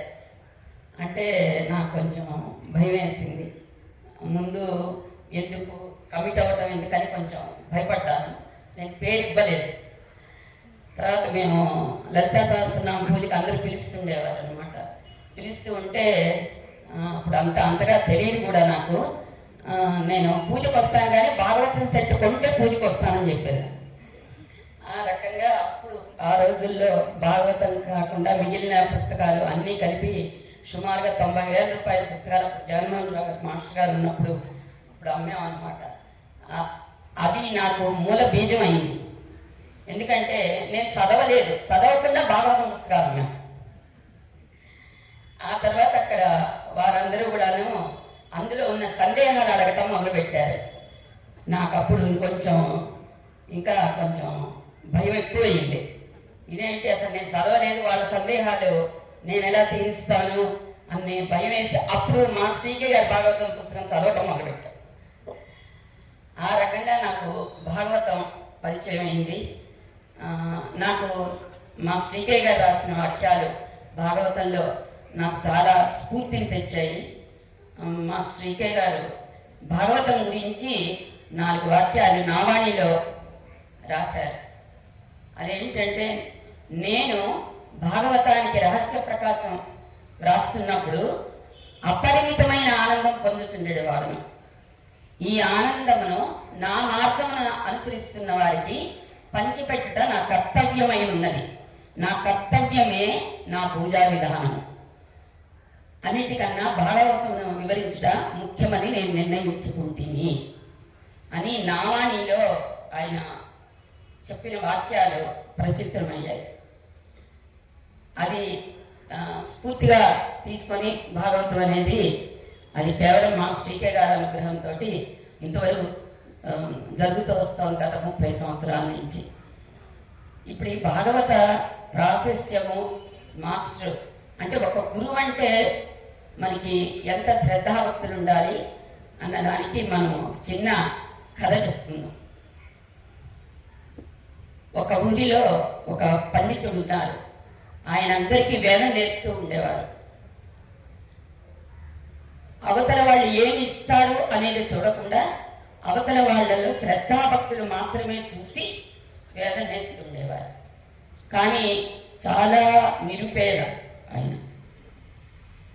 ఆయన శిష్యులలో వేదం వల్లవేసే వాళ్ళలో ఒక అతను చాలా బాగా చెప్తాడు, వేదం అప్పచెప్తాడు. ఆయన ఒకరోజు కనబడలేదు గురువు గారికి. ఎక్కడికి వెళ్ళాడబ్బా ఈ పిల్లవాడు అని పెరడంతా చూసి లోపలికి వెళ్తాడు. లోపలికి వెళ్తే ఆయన పండితుడి గారి ధర్మపత్ని ఆ బాబుకి ఒక అరటిపండు పెడుతూ కనిపిస్తుంది. అదేమిటి అరటిపండు పెడుతున్నావు, ఇది అన్నం భోజనం చేసే సమయం కదా, ఆ బాబు కడుపు నిండా అన్నం పెట్టు అంటాడు ఆయన. అంటే ఆవిడ నిజంగా చాలా ధర్మపత్ని పతివ్రత, చాలా నిరుపేద గల కుటుంబం. ఆవిడ అంటుందన్నమాట, నాకు మనకు కలిగిన పుత్రుడికే లేదు ఏమి, మీరు వేదం చెప్పి ఇక్కడ వచ్చేటప్పటికి మీకు తెలియదు ఇంట్లో పరిస్థితి. నేను మీ దాకా రాకుండా నేను అన్నీ ఏర్పాటు చేసి ఈ పిల్లవాడికి మీకు నేను రోజు సర్దుతున్నాను, సర్ది పెడుతున్నాను అని చెప్తున్నాడు. అంటే ఈయనకి పండితుడికి చాలా దుఃఖం కలుగుతుందన్నమాట. ఇదేంటి, నేను వీళ్ళని కూడా పోషించలేని స్థితిలో ఉన్నానా? ఇలా కాదు, ఈ దరిద్రం అంతా పోగొట్టుకోవాలి, నేను నా భార్యని నా సంసారాన్ని నేను పోషించుకోవాలి అనేటువంటి ఒక స్థిర నిర్ణయం తీసుకొని ఆయన నైమిసారణ్యం వెళ్తారు. నైమిసారణ్యం వెళ్ళి నేను అక్కడ ఒక గురువు దగ్గర ఏదైనా ఒక మంత్రాన్ని తీసుకొని దాన్ని అనుష్ఠానం చేసి నేను ఆ మంత్రాది దేవతను దర్శనం చేసుకొని నేను ఈ దరిద్రాన్ని పోగొట్టుకుంటాను. నా దగ్గర చదివే ఎవరైతే వేదం నేర్చుకుంటున్నారో అందరికీ కూడా అప్పుడు నేను భోజనం పెట్టగలను, ఆహారం సమకూర్చగలను అని పెడతారు. పెడితే అక్కడ పుష్కరుడు అనేటువంటి ఒక గురువు ఉంటాడు నైమిసారణ్యంలో. ఆయన ఈయనకి ఒక హనుమత్ మంత్రం ఇస్తాడు. ఆయన యువతలకు వచ్చి ఆ పండితుడు హనుమత్ మంత్రాన్ని కొన్ని కోట్లు పునశ్చరణ చేస్తాడు. లక్షలు కూడా కాదు, కోట్లు. అయినా ఏమీ సిద్ధి లభించబోయేటప్పటికీ ఈ బాధపడుతూ ఉంటాడు అక్కడే చెట్టు కింద కూర్చొని. ఈ లోపల ఒక దొంగ అటువైపు వస్తూ ఉంటాడు అనమాట. వచ్చి ఈయన దగ్గరికి వచ్చి, నేను చాలా ఇన్నాళ్ళు దొంగతనం చేశాను, ఇప్పుడు నేను పశ్చాత్తాపం చెందుతున్నాను, నాకు ఎవరైనా ఒక గురువు దొరికితే నేను ధర్మ మార్గంలో నడవాలని నిర్ణయించుకున్నాను అని ఆ దొంగ వచ్చి ఈ పండితుడి దగ్గరికి వస్తాడు. ఆయన అంటాడు, నేను కూడా ఒక మంత్రం తీసుకున్నాను, నాకు ఇంతవరకు అసలు సిద్ధి అనేది కలగలేదు, కోట్లు జపం చేశాను అంటాడు. సరే మరి మీకు తెలిసిన ఎవరన్నా గురువుగారు, మీ గురువుగారి పేరు చెప్పండి, నేను కూడా అక్కడ తీసుకుంటాను అంటాడు. ఆయన దగ్గరికి మాత్రం వెళ్ళవద్దు, గురువులో బలం లేదు, మంత్రంలో బలం లేదు, నాకైతే సిద్ధి రాలేదు, కాబట్టి మీరు ఎట్టి పరిస్థితుల్లో ఆ గురువు దగ్గరికి వెళ్ళొద్దు అని చెప్తాడు ఈ పండితుడు. ఆయన ఏమంటాడంటే, నేను ఆ గురువు దగ్గరికే వెళ్తానంట. వెళ్ళి ఆ గురువు దగ్గరికి, ఆ గురువు పేరు పుష్కరుడు, ఆయన దగ్గరికి వెళ్తాడు. వెళితే ఆయన అంటాడు, కొన్నాళ్ళు అలా ఉండు నా ఆశ్రమంలో అంటాడు. సరే గురువు గారికి శుశ్రూష చేసుకుంటాడు. ఆయన హోమం చేసే సమయానికి సమిధులు అవన్నీ తీసుకొస్తాడు. పూజ చేసే సమయానికి పండ్లు, కూరగాయలు, అదే వంట వండుకోవటానికి కూరగాయలు, నైవేద్యానికి పండ్లు అన్నీ ఆయన అలా తీసుకొచ్చి పెడుతూ ఉంటాడు. అస్సలు ఒక్కసారి అడిగాడు గురువుని మంత్రం ఇవ్వమని. ఆయన గురువుకు సేవ చేసుకుంటున్నాడు తప్ప ఇంకొకసారి అడగలేదు. అలా సేవ చేసుకుంటూనే ఉన్నాడు. కొన్నాళ్ళకి గురువుకి దయ కలిగి, నువ్వు అసలు ఏ పని మీద వచ్చావు, ఏమిటి నీ సమస్య ఏమిటి అని అడుగుతాడు. గురువుకే దయ కలిగింది. అంటే ఇది విషయము ఇది అని చెప్తాడు. అయితే ఆడు నా ఇష్టదైవం హనుమంతుడిని ధ్యానం చేసి ఆయన ఏం చెప్తే ఆ మంత్రం నేను ఇస్తాను అంటాడు. సరే ఆయన ధ్యానం చేసుకుంటాడు. హనుమంతుడు ప్రత్యక్షమయ్యి నా మంత్రాన్ని ఇవ్వు ఆయనకి అని చెప్తాడు. ఆ పుష్కరుడు అనేటువంటి గురువు ఈ దొంగకు మంత్రం ఇస్తాడు. ఇచ్చిన తర్వాత, నువ్వు అప్పుడే జపించకు, నువ్వు వెళ్ళి ఎదురుగుండా నది ఉంది, అందులో స్నానం చేసిరా అని చెప్తాడు పుష్కరుడు అనేటువంటి గురువు. అంటే ఆయన అంటాడనమాట శిష్యుడు, ఆ దొంగ అనే శిష్యుడు, ఆయన అంటాడు, నీ పాద జలం కన్నా నాకు వేరే నది అక్కర్లేదు, మీ పాదాలు పళ్ళల్లో పెట్టండి, నేను చక్కగా పాదాలు కడిగి ఆ నీళ్లతో నేను స్నానం చేస్తాను, నాకు వేరే నది స్నానం అక్కర్లేదు అంటాడు. సరే ఆయన అదంతా అయిపోయిన తర్వాత మంత్రోపదేశం చేస్తాడు. చేసిన తర్వాత ఇక నువ్వు ఇంటికి వెళ్ళిపో, ఇంక ఇక్కడ వద్దు అంటాడు. అంటే గురు సాన్నిధ్యం కన్నా నాకు వేరే చోట సిద్ధి ఎలా లభిస్తుంది, నేను గురు సాన్నిధ్యంలోనే మంత్రం జపం చేసుకుంటాను అంటాడు. ఒకే ఒక మాలండి 108 సార్లు తిప్పుతాడు, ఆయనకి గురు దర్శనం అవుతుంది. యస్య దేవే పరాభక్తి యథా దేవే తదా గురువు. అంటే ఇక్కడ భగవంతుడు ఎంత ముఖ్యమో గురువు అంత సమానంగా ముఖ్యం. మనకి భాగవతం ఎంత ముఖ్యమో మా శ్రీకే గారు అంతకన్నా ఆయన ప్రసాదించిన భాగవతం, ఆయన మనకి సరిసమానమైనటువంటి ప్రాముఖ్యత, మనం ఆ గురువు యందు మనము ఆ శ్రద్ధ సమర్పణ భావన ఉండాలి. సరే ఆయన ఇది తీసుకొని గురువు దగ్గర ఉండమంటే ఆయన అంటాడు, నా సాన్నిధ్యంలో ఇంక ఉండద్దు, నువ్వు దొంగవిగా ఇక్కడికి వచ్చావు కాబట్టి, నీ పూర్వాశ్రమంలో నువ్వు దొంగవి కాబట్టి నువ్వు మళ్ళీ వెళ్ళి ధనార్జన చేసి న్యాయంగా సంపాదించుకొని నువ్వు ఆ పాపం పోగొట్టుకోవటానికి నువ్వు దాన ధర్మాలు చెయ్యాలి వెళ్ళి, కాబట్టి నీ ఎక్కడ ఉందో నీ స్వస్థలానికి వెళ్ళు అని చెప్తాడు. సరే గురువు వస్తాడు. దానిలో ఇంకా జపం చేసుకుంటూనే ఉంటాడు మొట్టమొదటి పండితుడు. ఈయన చూడంగానే ఈయన మొహం కళకళ్ళాడిపోతూ ఉంటుంది. ఎవరు రెండోసారి తీసుకున్నటువంటి అతను మొహము, అంటే హనుమత్ దర్శనం అయింది కదా, ఆయనకి మొహం కళకళ్ళాడిపోతుంది. ఇదేమో నేను ఇంకా ఇలానే ఉన్నానని ఆయన పట్టుకొని ఆయన పరిగెడుతుంటాడు. ఈయన పట్టుకుంటాడేమోనని ఆయన నాకు, ఎందుకు నీ మొహం ఇంత కళకళ్ళాడిపోతుంది, నేను ఇంకా ఇక్కడే కూర్చొని జపం చేసుకుంటున్నానంటే అప్పుడు చెప్తాడనమాట, నువ్వు గురు నింద చేసావు, నువ్వు గురువుని తలుచుకోకుండా ఇంత పునశ్చరణ చేశావు, ఇన్ని కోట్లు జపం చేశావు, అందుకని అది ఫలించలేదు. నువ్వు గురువుని తలుచుకో, నీకు మార్గాన్ని ఇచ్చిన నువ్వు గురువుని తలుచుకుంటే ఇది నీకు పండుతుంది అని చెప్తాడు.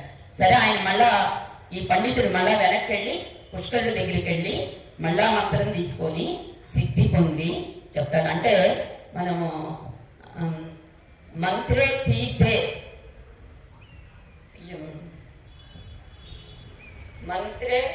మంత్రే తీర్థే ద్విజే దైవే దైవజ్ఞే భేషజే గురో యాదృశా భావనాయత్ర సిద్ధిర్భవతి తాదృశి. అంటే మనం ఎలాంటి భావన మనకి తీర్థము యందు, దైవము యందు, మంత్రము యందు, ద్విజుడి యందు ఎలా ఉంటుందో, ఔషధుల యందు ఎలా ఉంటుందో, ఎలాంటి భావన ఉంటుందో అలాంటి సిద్ధే మనం పొందుతాం. కాబట్టి మనకి మాస్టర్ గారి యందు ఎంత భావన ఉంటే మనకి అంత సిద్ధి వస్తుంది. ఈ భాగవతము మామూలుది కాదండి, ప్రేత శరీరానికి కూడా ముక్తి వచ్చింది భాగవతం వింటే. నేను రాజమండ్రి జ్ఞాన యజ్ఞంలో చెప్పాను ఇది. ఎందుకంటే అఖండానంద సరస్వతి మహారాజు గారని ఒక ఆయన ఉన్నారు. ఆయన భాగవత సప్తాహం చేస్తున్నారు. ఆయన భాగవత సప్తాహం చేస్తుంటే మొత్తం సభంతా నిండిపోయింది. నిండిపోతే ఒక ఇద్దరు ముసలి దంపతులు అక్కడ వెయిట్ చేస్తూ ఉంటారు. స్థలం లేదు వాళ్ళు కూర్చోటానికి. పాపం స్థలం లేకపోతే అంతా వెళ్ళిపోయిన తర్వాత వాళ్ళు మహారాజ్ దగ్గరికి వచ్చి అడుగుతారనమాట, ఏమండి మీరు సప్తాహం చెయ్యాలి మా దగ్గర, నీకెందుకు ఈ యొక్క సంకల్పం కలిగిందని మహారాజు గారు ఈయనతో అంటారు. అంటే అప్పుడు ఈయన అంటారు, నాకున్నది ఒకే ఒక కొడుకు, ఆ కొడుకు బాల్యంలోనే మృతి చెందాడు. ఏ తీర్థక్షేత్రానికి వెళ్ళినా మేము తీర్థవిధి నిర్వహిస్తున్నాము. ఒక బద్రీనాథ్కి వెళ్ళంగానే ఏ కుమారుడైతే మరణించాడు అతని ప్రేత శరీరము పైకొచ్చింది, నదిలోంచి పైకొచ్చి నాకు కనబడి మీరు బాగా సప్తాహం చెయ్యండి, అప్పుడు ఈ ప్రేత శరీరానికి విముక్తి కలుగుతుందని చెప్పాడు. అందుకని నేను మీ దగ్గరికి వచ్చాను అని చెప్పాడు.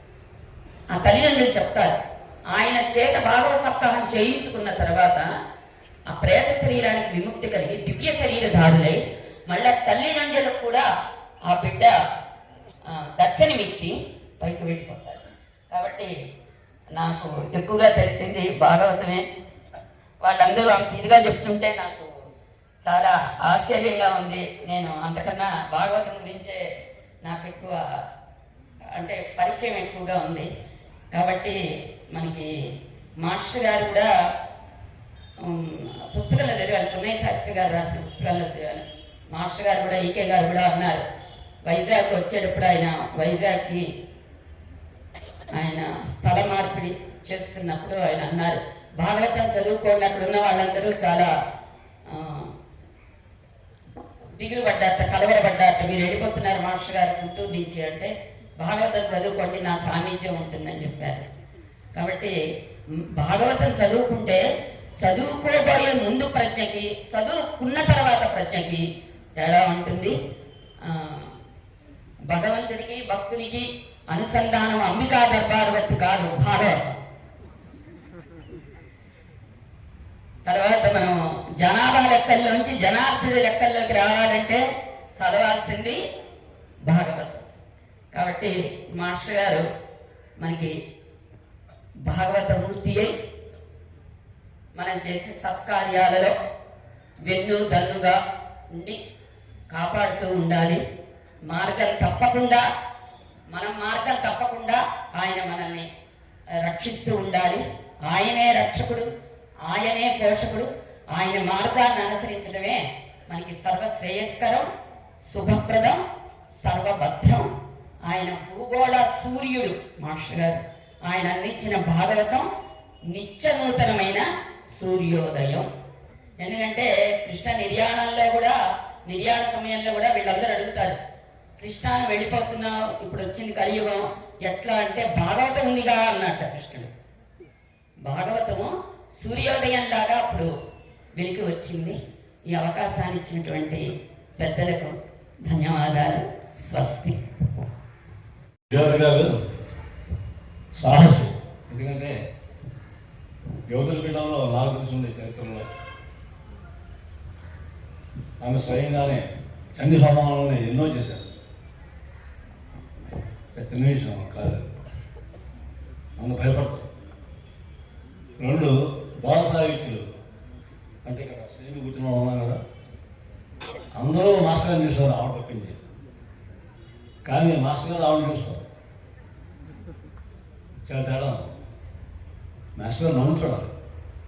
లాగా చెప్తున్నారు ఇప్పుడు కూడా థింక్ చేస్తుంది లాగా ఎడుమాలు వెళ్ళినప్పుడు స్వామి నన్ను చూడాలా, అది దృష్టి అన్నారు, అది అనుగ్రహం అని చెప్పారు లాగా. మనం అనుగ్రహించడం అంటే గ్రహించడం. కాబట్టి మాస్టర్ గారు ఈకే గారు పరిపూర్ణ దృష్టి మేము ఉంటాము. సఫలం చేయకపోతారా, ప్రేమ అవుతారా? అంతకన్నా ముఖ్యంగా ఆ అవకాశం ఏంటంటే శ్రీయాద్ గారికి మా స్వాతి కుమారి యొక్క పరిపూర్ణమైన ఆశీర్వదం పరిపూర్ణ మాస్టర్కే భావాన్ని కొన్ని వందల పర్యాయాలు సత్సంగా నిర్వహించిన ఏకైక ప్రియ సోదరి సుజాత.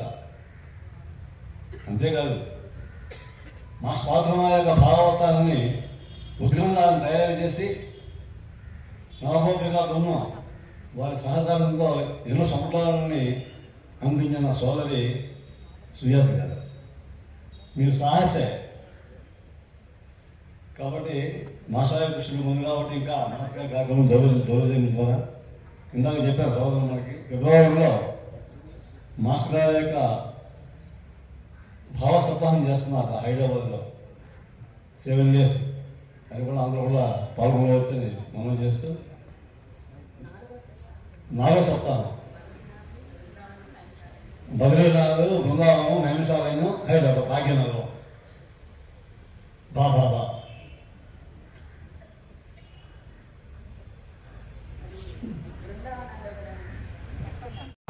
ఆద్యం అహమగ్ని అహం భూతం చదువుకోవాలి. నేను క్రతువుని అన్నాడు. ప్రతి వ్యక్తి కృతస్వరూపుడే. ప్రతి వాడు గుర్తుపెట్టుకోవాలి. ఇంద్రియానాం మనశ్చాస్మి అన్నాడు. మన మనస్సు నేను చెప్పాడు. భూతానాం అస్మి చేతన, దీనిలో ఉన్న కదలిక నేను అన్నాడు. ప్రతి ఒక్కరి విద్యార్థిగా మారి నేర్చుకోవాలి. నేను అంటే ఏమిటి? జీవి అనగా నిన్ను అన్వేషించువాడే ఉద్ధవుడికి బోధ. దానికి మాట్లాడి బాగుంటాం. ఇదే ప్రామిస్ అయితే please rectify and develop my system అంటాను మాస్టర్ శ్రీవి గారిని. ఆ ప్రామిస్ ఫుల్ఫిల్ చేయడం కోసం వచ్చినటువంటి మహా వెలుగు మాస్టర్ ఈకే. మాస్టర్ గారు ఉంటుంటే దానికి కారణం మన దృష్టిలో బాగా పేరు కట్టిన రాగమే. కూర్చుంది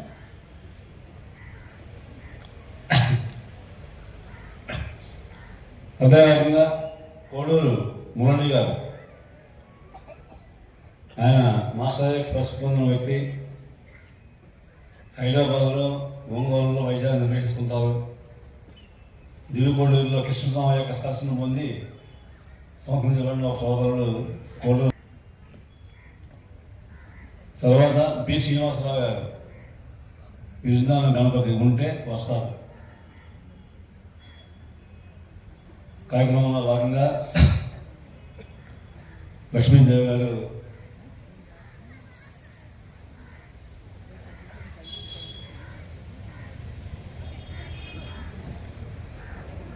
వేదికను అలంకరించిన గురు పరంపరలకి నా హృదయపూర్వక సాష్టాంగ నమస్కారములు. అలాగే సభను అలంకరించిన మేష్ గారి యొక్క స్వరూపులైనటువంటి సోదరులందరికీ నా నమస్కారములు. గురువు అనేది ఒక వ్యక్తి కాదు, సంపూర్ణమైన ఈశ్వర తత్వమే ఒక గురు స్వరూపంగా ప్రశిక్షణ అయ్యారని చెప్పిన మేష్ గారు మనకి ఆయన ప్రవచనంలో వింటూ ఉంటాం. ధనం పెట్టిందంటే ఆ ప్రయత్నానికి ఇచ్చారు. తనకు కూడా జీవితంలో ఎన్నో విషయాలు చెవి చూసిన వ్యక్తి. అట్లాగే మా బ్రదర్ నాడు పెద్ద బ్రదర్, అది అవ్యక్త శిష్యుడు. మేమందరం వ్యక్తంగా ఎలా ఉంటాం కానీ వాడు ఎప్పుడు ఎక్కడికి రాని వ్యక్తి. వాడి జీవితంలో కూడా ఒక 2 విషయాలు చెప్తాను మేషప్ చేసింది. అవి ఏంటంటే వాడు మేషప్ ఫస్ట్ టైం ఫారెన్ వెళ్ళారు. వెళ్ళి వచ్చిన తర్వాత అప్పుడు ట్రస్ట్లో పరమగురు ఫోటోలు ఏమి లేవు. ఫస్ట్ టైం మేషప్ కార్డు సైజు మైత్రేయ ఫోటో పట్టుకొచ్చారు. వాడు ఆర్టిస్టు, బాగా బొమ్మలు వేసేవాడు అనమాట. వాడి గురించి ఒక కిట్ ఒకటి పట్టుకొచ్చారు, రంగురంగులు తీమని. ఈ ఫోటోని నారాయణ అని అనమాట. మా అన్నయ్య పేరు నారాయణ. పెద్ద ఫోటో కింద చేయగలవా ఇది అని అడిగారు. తప్పకుండా చేస్తానండి అన్నాడు. అంటే చేసి ఇచ్చాడు. ఇస్తే అది మా ఇంట్లోనే ఉండిపోయింది ఆ ఫోటో. మేషారి ఈ ఫోటోని పట్టుకెళ్ళట్లేదు, మా ఇంట్లో ఉంచేసారని అడిగాను. అడిగితే ఆయన నేను పాలు అడిగారా నీళ్ళు అడిగారా కొన్నాళ్ళు ఉండనే అన్నారు. ఏంటో ఇది అర్థం లేదండి. తర్వాత తెలిసిందండి ఇది అర్థం. 10 ఏళ్ళు పోయిన తర్వాత మా అన్నయ్యకి పెద్ద యాక్సిడెంట్ అయ్యి రైట్ సైడ్ పోయింది, మొత్తం రైట్ హ్యాండ్ పోయింది అనమాట. దానికి చిహ్నంగా వాడికి ఆకలేదు ఒకటే మిగిలింది. అది అన్నయ్య విషయంలో జరిగింది. అలాగే వాడు గుంటూరులో జాబ్ చేస్తున్నాడు. అప్పుడు మేష్ గారు గుంటూరు వెళ్ళినప్పుడల్లా వాడు వచ్చేవాడు, ఆయన ఇంటికి వచ్చి ఆయన చూసి వెళ్ళేవాడు. ఆ రోజు అలా వచ్చాడు మేష్ గారు వచ్చాడు. అయ్యో ఇప్పుడే వెళ్ళిపోయారండి, ఇప్పుడు వెళ్తే ట్రైన్ కూడా ఎక్కువ ఉంటుంది అక్క, అయినా సరే ట్రై చేద్దామని పరిగెట్టుంటూ స్టేషన్కి వచ్చాడు. ట్రైన్ ఎదురుకోవడానికి కదిలిపోయింది. అలా వెళ్ళి కొంతసేపు వీడు ఆలోచించి మళ్ళీ పరిగెడుతుంటే ఆగింది ట్రైన్ ఆగితే ఎలాగ ఏ పెట్లో ఉందో తెలియదు. ట్రైన్ మధ్యలో ఆగింది, కొంత దూరం వెళ్ళింది.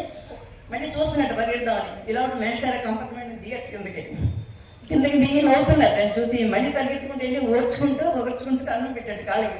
మేషారు మీరు వెళ్ళిపోతారనుకున్నానండి. నారాయణ నువ్వు అంత గట్టి ప్రయత్నం చేస్తున్న బండి ఎలా కదులుతూ చెప్పు అన్నారు బండి చూసి. ఇట్లాంటి విషయాలు మా 5 విషయాలన్నీ చాలా జరిగినాయండి.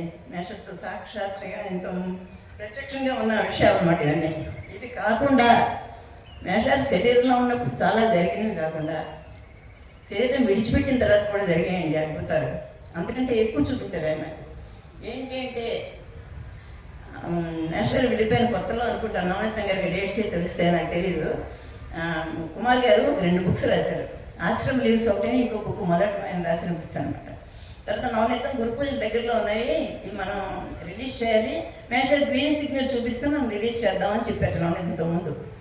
నాకు అవేవి తెలియదు కదా. ఆ తర్వాత నా కల్లో కనిపించారు.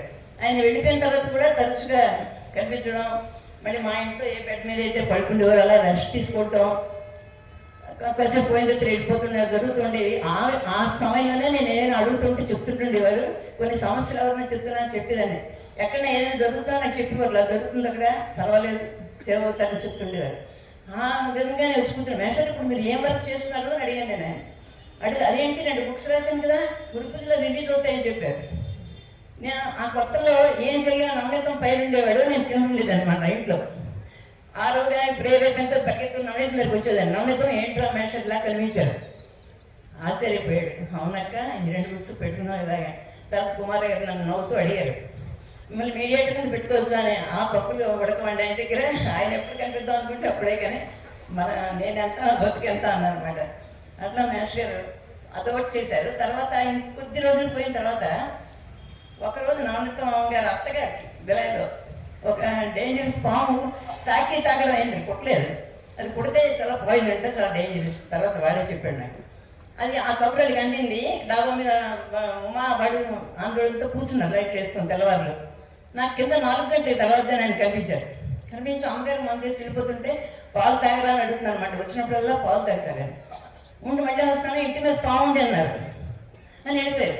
ఇంటి మీద పావుందని చెప్పి అంటే ఇదేంటి అంటే మళ్ళీ పొద్దున్న 7 గంటలకి ఇంటి దగ్గరికి వస్తాను అనమాట. నేను వచ్చి నవనీతం ఏంటో మళ్ళీ కనిపించారని చెప్తే మరి ఆశ్చర్యపోయాడు.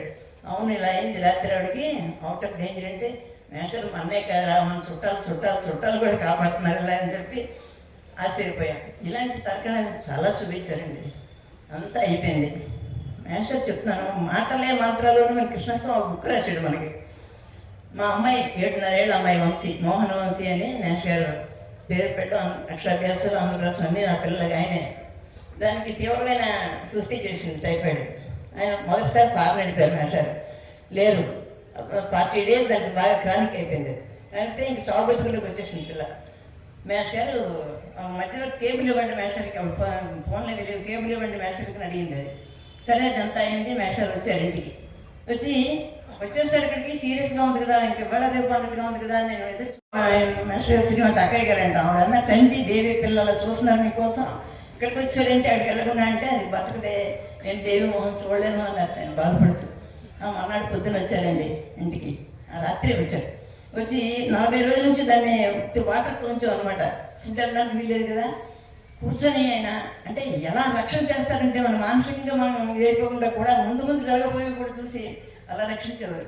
కూర్చొని ఏం తింటావని అడిగారు దాన్ని. అంటే నన్ను తాతగారు ఇలా 1 month నుంచి నాకేం ఇవ్వడం లేదని చెప్పింది. అంటే ఏం తింటావు? ఇడ్లీ తింటాను. వెంటనే ఇడ్లీ పెట్టించారండి దగ్గరుండి. అట్లా మళ్ళీ మొన్నటి పొద్దున ఇచ్చారు. ఇంట్రెస్టింగ్ కన్నాలు కూడా పొద్దున ఇవ్వకూడదు డాక్టర్స్ అనమాట. అది తింటే బాగా తేడా వచ్చేసింది. మొన్నటి పొద్దున మళ్ళీ వచ్చి అడిగారు, ఇంకా ఏం తింటావు అంటే బ్రూకాకి వస్తాను, అది కూడా ఇప్పించారు నా చేత. ఇంకేమన్నా అంటే ఇంకేం వద్దని చెప్పింది. అది వెళ్ళిపోయింది. తర్వాత ఒక గంటలో సీరియస్ అయిపోయింది. నొండ దగ్గరికి తీసుకొచ్చారు మేషర్ని. మేషాలు ఒళ్ళోనే తల పెట్టుకొని పెట్టింది. వెళ్ళిన తర్వాత మేషాలు అడిగి, ఏంటి మేషాలు అన్నాను. సీఎం గారి ఫోటో ఉండేది మా ఇంట్లో, ఎత్తుగా అనమాట. ఖర్చు ఆయన ఇచ్చారు, ఆయన తీసుకెళ్ళిపోయారు, మనమే ఉంది అన్నారు. తర్వాత కార్యక్రమం అయిపోయింది. 7వ రోజు నాడు వచ్చారు మళ్ళీ మా ఇంటికి. 7వ రోజు నాడు ట్రస్ట్ వాళ్ళు కొన్ని పద్యాలు రాశారు దాని పేరు, దానికి అంకితంగా. ఆ పద్యాలు ఇవ్వడానికి వచ్చారు. గోదా పూజలు కూడా వారం రోజుల్లో ఉన్నాయి మేషాలు. ఎలా చేయడం ఇలా అయిందంటే, చెయ్యండి పర్వాలేదు మానకండి, దాని పేరు దానికి వస్తానని చెప్పారు ఆ రోజు వచ్చి. తర్వాత ఈ పద్యాలు పట్టుకొచ్చి నాకు ఇవ్వగానే నేను గుళ్ళవని ఏడిచాను ఆయన పట్టు.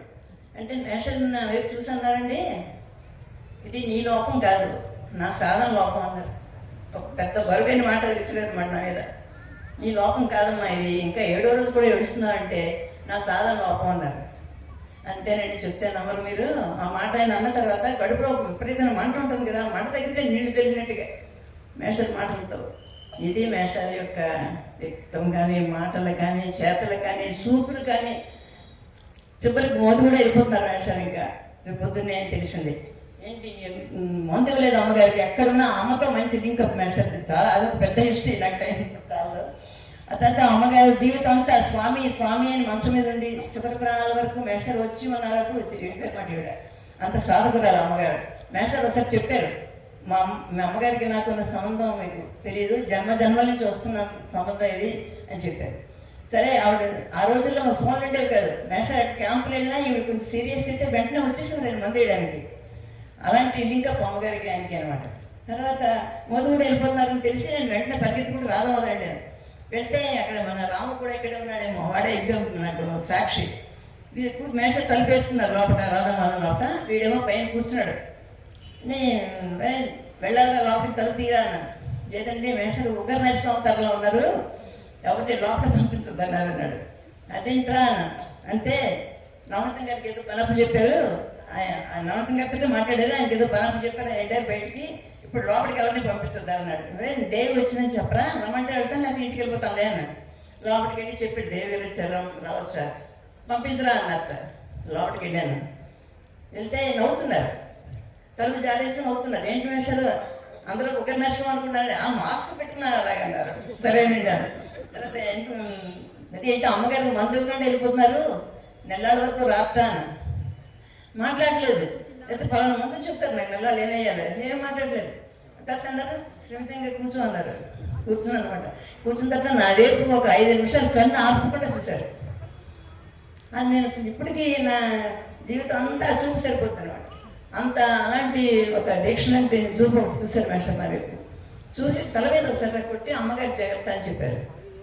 సరే మేషం నన్ను మందు మర్చిపోయాను. ఇంటికి వచ్చేసాను అనమాట. ఇంటికి వచ్చిన తర్వాత అమ్మగారు అడిగారు, స్వామి కనిపించావు మందు తెచ్చారు. మందు ఇవ్వలేదమ్మా అన్నాను. సరేలే అన్నారు. అన్నాడు. పొద్దున్నే 5:30 గంటలకి గేట్ నిలబడాలండి. వచ్చి పరిగెత్తుకుంటూ వెళ్ళి గేట్ తీశాను, తలుపు తీశాను. నాకంటే ముందు పరిగెత్తుకుంటూ వచ్చారు. వచ్చి అమ్మగారు కావాలని పరిస్థితి అనమాట. కుర్చీ దగ్గరికి ఇస్తున్నారు.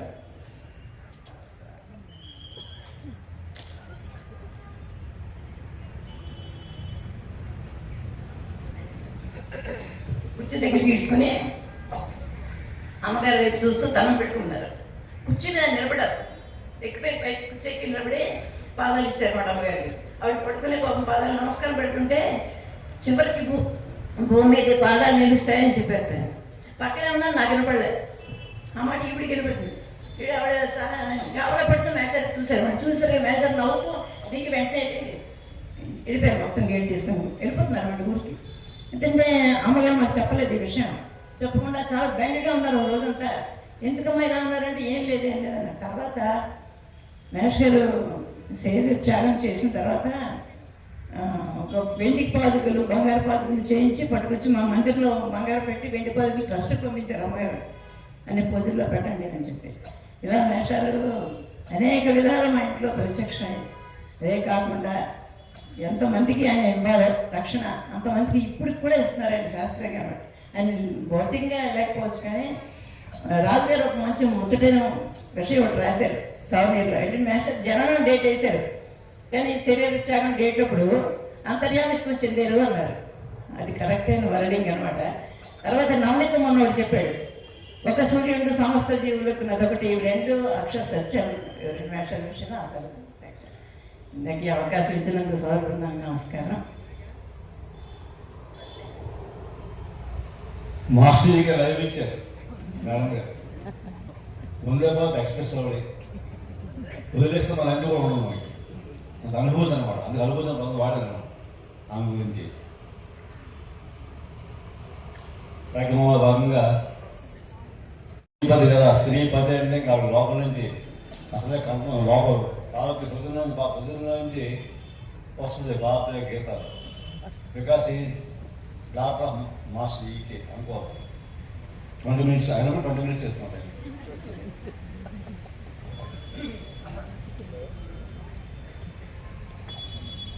అందరికీ నమస్కారం. మళ్ళీ పేరు పేరున వందనాలు సమర్పిస్తే నాకు ఇచ్చిన టైం అయిపోతుంది. అందుకని అందరిగాను అందరిలోనూ ఉన్నటువంటి మాస్టర్ గారికి నమస్కరించుకుంటూ నేను ఒక చిన్న సాహసం చేస్తున్నాను. ఇక్కడ గురు పూజల్లో శ్రీపతి పద్యాలు చదివితే బాగుంటుందని ఒక భావన వచ్చింది. మాస్టర్ గారు వెంకటేశ్వర స్వామి వైభవం గురించి, ఆయనకు వెంకటేశ్వరుడితో ఉన్నటువంటి అనుభవాల గురించి ఒక 100 పద్యాలు రాసుకున్నారు.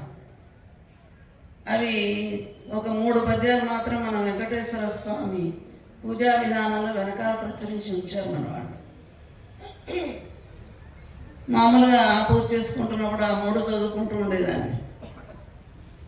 మొన్న గురు పూజలు వస్తున్నాయి అనగానే మనం ఈ పద్యాలు చదివితే బాగుంటుంది కదా, ఎందుకంటే పద్యం చదువుతున్నప్పుడు మన మనసు కరిగినట్టుగా మనం వచనం చదువుతున్నప్పుడు ఉండదు. అది నా అనుభవం. ఆ అనుభవం ఎక్కడి నుంచి వచ్చిందంటే తల్లిదండ్రుల దగ్గర నుంచే వచ్చింది. మా నాన్నగారైనా, మా అమ్మ అయినా, మా అన్నయ్య పార్వతి కుమార్ గారైనా ఆ పద్యాలు చదువుతుంటే మనం ఎక్కడికో వెళ్ళిపోతాం. అందులో ఎక్కువ మనం లీనం అవడానికి అది చాలా దోహదం చేస్తుంది. సో అదృష్టవశాత్తు కొంచెం ఏదో అది అబ్బింది, అందుకని ఆ ప్రయత్నం మీ దగ్గర చేస్తున్నాను. నిజంగా మరి అర్థం కూడా చదివి చెప్పాలి, కానీ అంత సమయం లేదు కాబట్టి అప్పుడే రాగా అంటున్నారని అర్థం కూడా ఎక్కడ చదివేస్తుందని చెప్పండి. అందుకని ఎన్ని పద్యాలు అయితే అన్ని, అంటే కొన్ని సాధనా పరంగా ఉన్నాయి, కొన్ని పోట్లాడుతున్నట్టుగా ఉన్నాయి, కొన్ని అనుభూతి పరంగా ఉన్నాయి. అందులో కొన్ని ఒక 20 పద్యాలు నేను సెలెక్ట్ చేసుకుని తెచ్చుకున్నాను. ఎన్ని అయితే అన్నీ మీకు వినిపిస్తాను.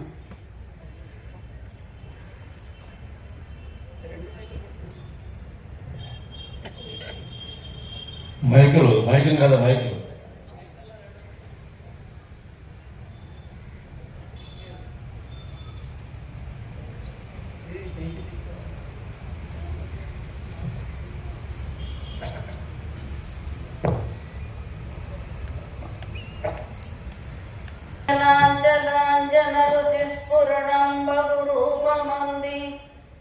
మా ధ్యానమునందు శ్రద్ధ గుణమంటు దుఃఖన్మొమలే ధనుసుగా మానస పృష్టి ఇంద్రియ దమంబగు రీతిని బాణముష్టిగా నీ నిజ రూపయోగ రస నిత్యత దర్శనమిమ్ము శ్రీపతి. ధ్యానంలో భగవంతుడు ఏ విధంగా భాషిస్తాడో ఆయన అనుభూతిని ఇందులో చెప్పారు.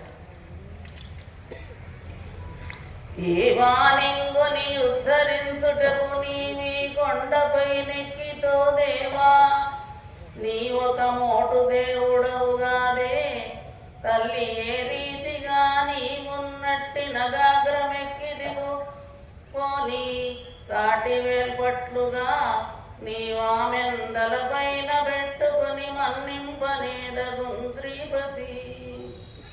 అమ్మవారు కొండ కింద ఉంటుంది కదా అరవేల మంగమ్మ. అటు రోజు ఎట్లా వస్తుందా నువ్వు పోయి కొండ మీద కూర్చున్నావు, నీకు ఇది ఏమన్నా న్యాయంగా ఉందా అని వచ్చిన దబాయింపు అనమాట. నీవే లేవని కొందరందురు విధులు నీవుంటి వంచందురు, లేవో ఉంటివో నాకదేల తలంతులీలామయున్నమ్మిని, లేవన్నట్టి తలంపు పుట్టదసలే లేకున్నా నీ నమ్మకంబే విప్పారిన సృష్టి ధర్మమయితా నింపారులో శ్రీపతి. ఉన్నాడు లేడు ఈ మీమాంసలో ఒకటి కొట్టుకుపోతుంటావు, కానీ నువ్వు ఉన్నావో లేవో అసలు ఎందుకు మాకు ఈ సృష్టి చూస్తుంటే మాకు తెలుస్తుంది కదా నీదే ఇదంతా అని చెప్పేసి ఆయన ఆ రకంగా నాకు నీ మీద విశ్వాసం పెద్దది విస్తరించి సృష్టి ధర్మముగా పరిణమించిందని తెలుస్తోంది అని ఒక భావన ఇచ్చారు.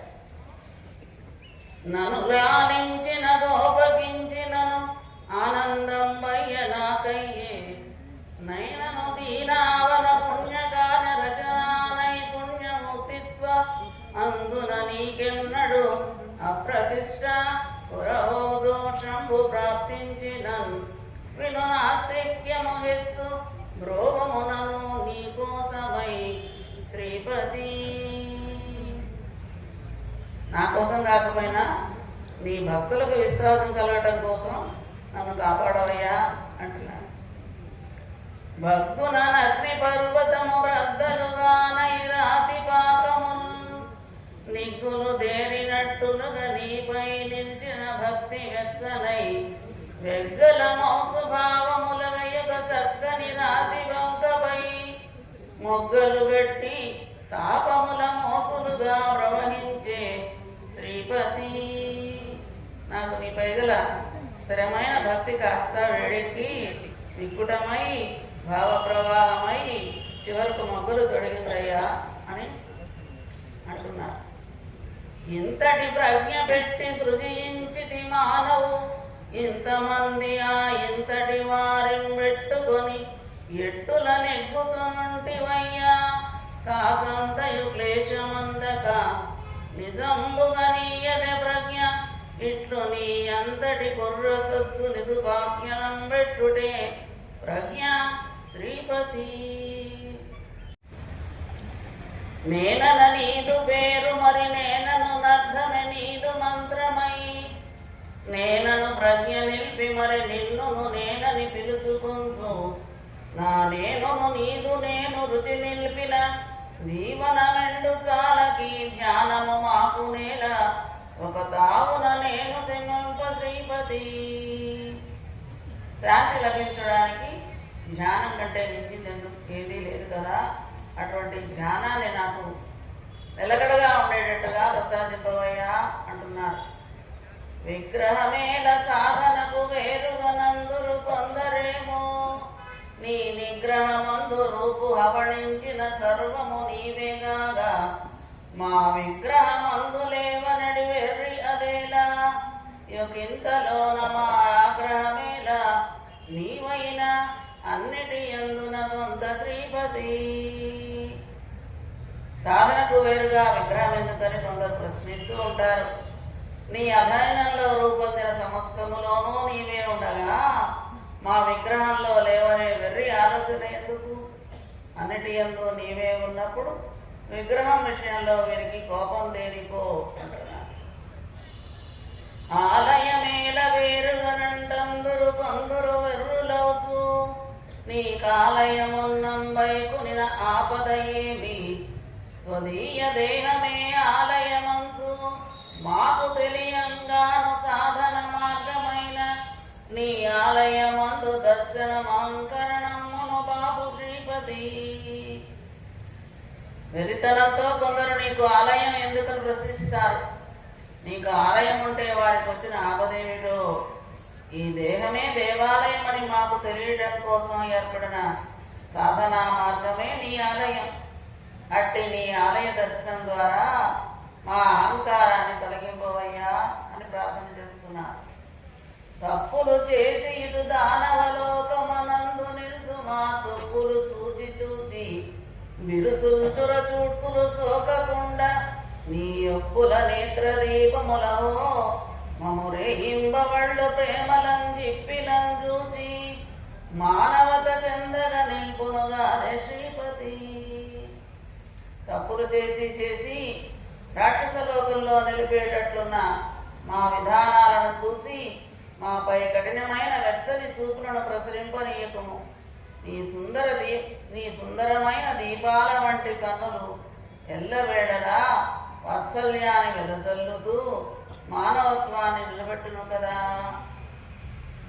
నీ పాదముల మ్రోల నిల్పితిని తండ్రి జీవితం వెల్ల నా పాపాచారము దుష్ట బుద్ధియును నీ పాదంబులందుండియే నా పాలంబడు నందు నెంచవలయం నాకింక నీవేదయా వ్యాపారంబున నన్ను దిద్దుకొనవే అత్యంతమో శ్రీపతి. నా జీవితమంతా నీ పాదాల చెంత ఉంచాను. నీవు తక్క నాకు ఇటుపై ఏమున్నది? నేనేమైనా కూడని పనులు చెడు ఆలోచనలు చేశానంటే అవి నీ పాదాల నుండి నాకు వస్తున్నవని అనుకోవాలి. కనుక అత్యంత దయతో నన్ను నీవు తీర్చిదిద్దుకోవలసినది అని అడుగుతున్నారు. కోర నటంతు నెంచి తిని కోరి తినే వరమల్ప బుద్ధినై కోరిక లేని భక్త కది గూర్పుమటంతును వెర్రవీగగా నేరముగాది నాకు మది నిండుకు నీవై సందులేని పెన్ కోరికగా నిలంబడుము ఊరి మింగోర నింకేమ శ్రీపతి. కోరికలేవి కోరకూడదు అనుకున్నాను, కానీ కోరికలే లేని మహాభక్తుల సమూహంలో నన్ను చేర్చు అనే వరాన్ని బుద్ధి తక్కువై నిన్ను కోరాను.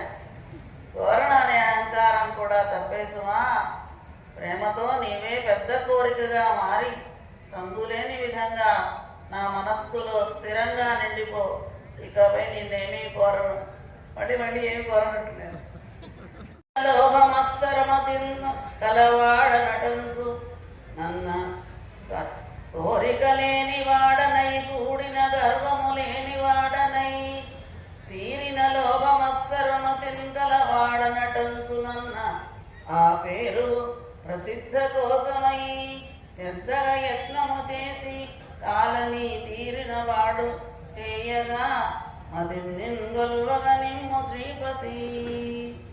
కోరికలు లేనివాడనని గర్వము లేనివాడనని లోభమును మాత్సర్యము జయించిన వాడననే ప్రఖ్యాతి కొరకు ఎక్కువ ప్రయత్నించి ఆయుష్ను వృధా చేసుకోకుండా ఎల్లవేళలా మనస్సులో నిన్నే కొలిచేటట్లు నన్ను అనుకరింపవయ్యా అని కోరుతూ వస్తుంది.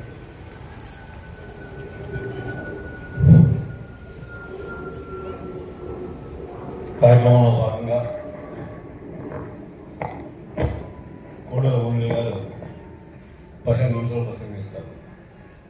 ఆయన మా సేవకులు బోధకులు కాదు, సేవే బోధ. మురళి. నమస్కారం మాస్టర్.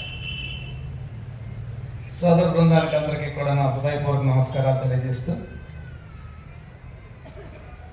ఈరోజు శతజయంతి ఉత్సవాల సందర్భంగా నాకు ఒక చిన్న అవకాశం ఇచ్చారు. అదృష్టం ఇది.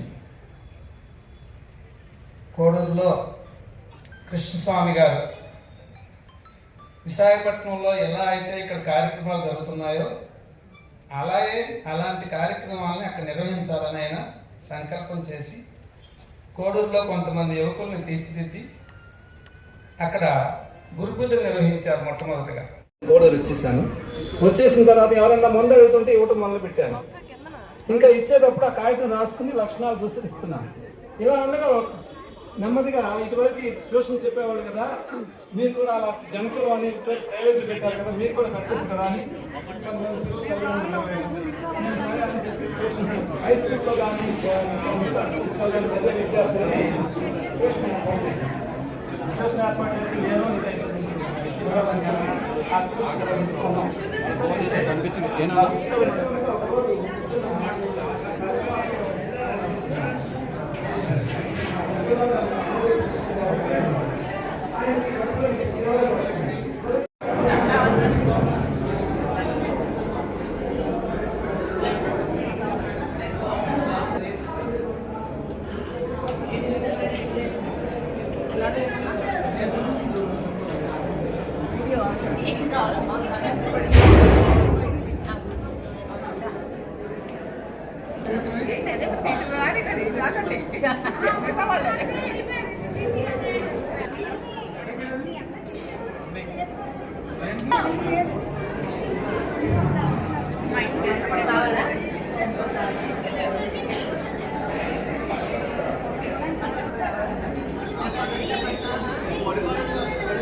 చూసాను అవన్నీ వాడు తల్లి బాగున్నా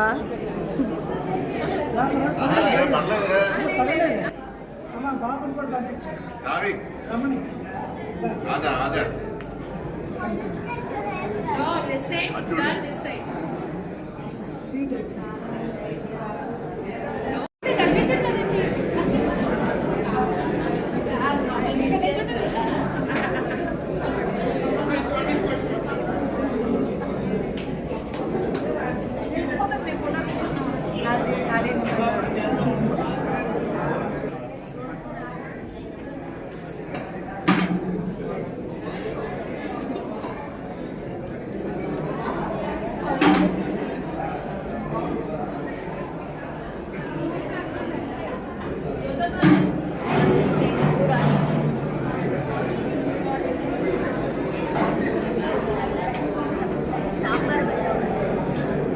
చిన్నప్పుడు చూసి ఉంటాం.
రైట్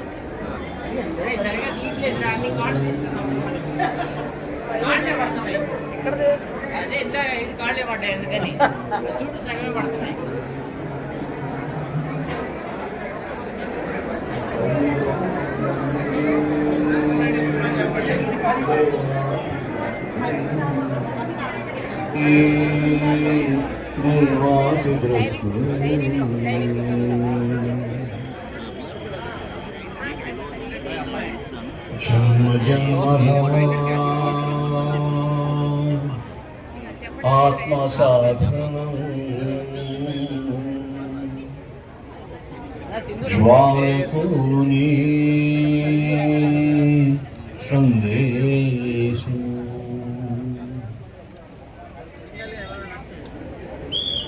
జన్మ జన్మలా ఆత్మసాధనం జ్వాలతోని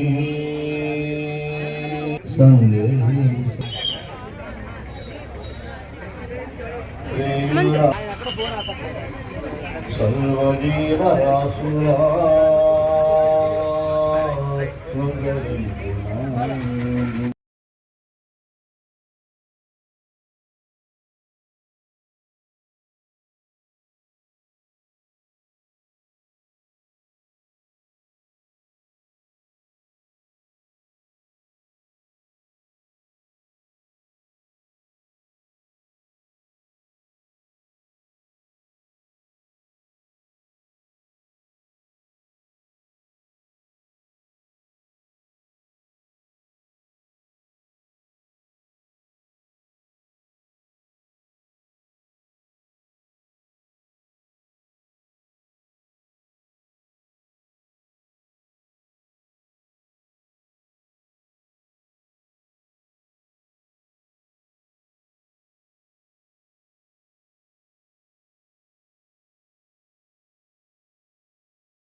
సేవీ విరక్ష సర్వజగద్రక్ష సేవీ విరక్ష సర్వజగద్రక్ష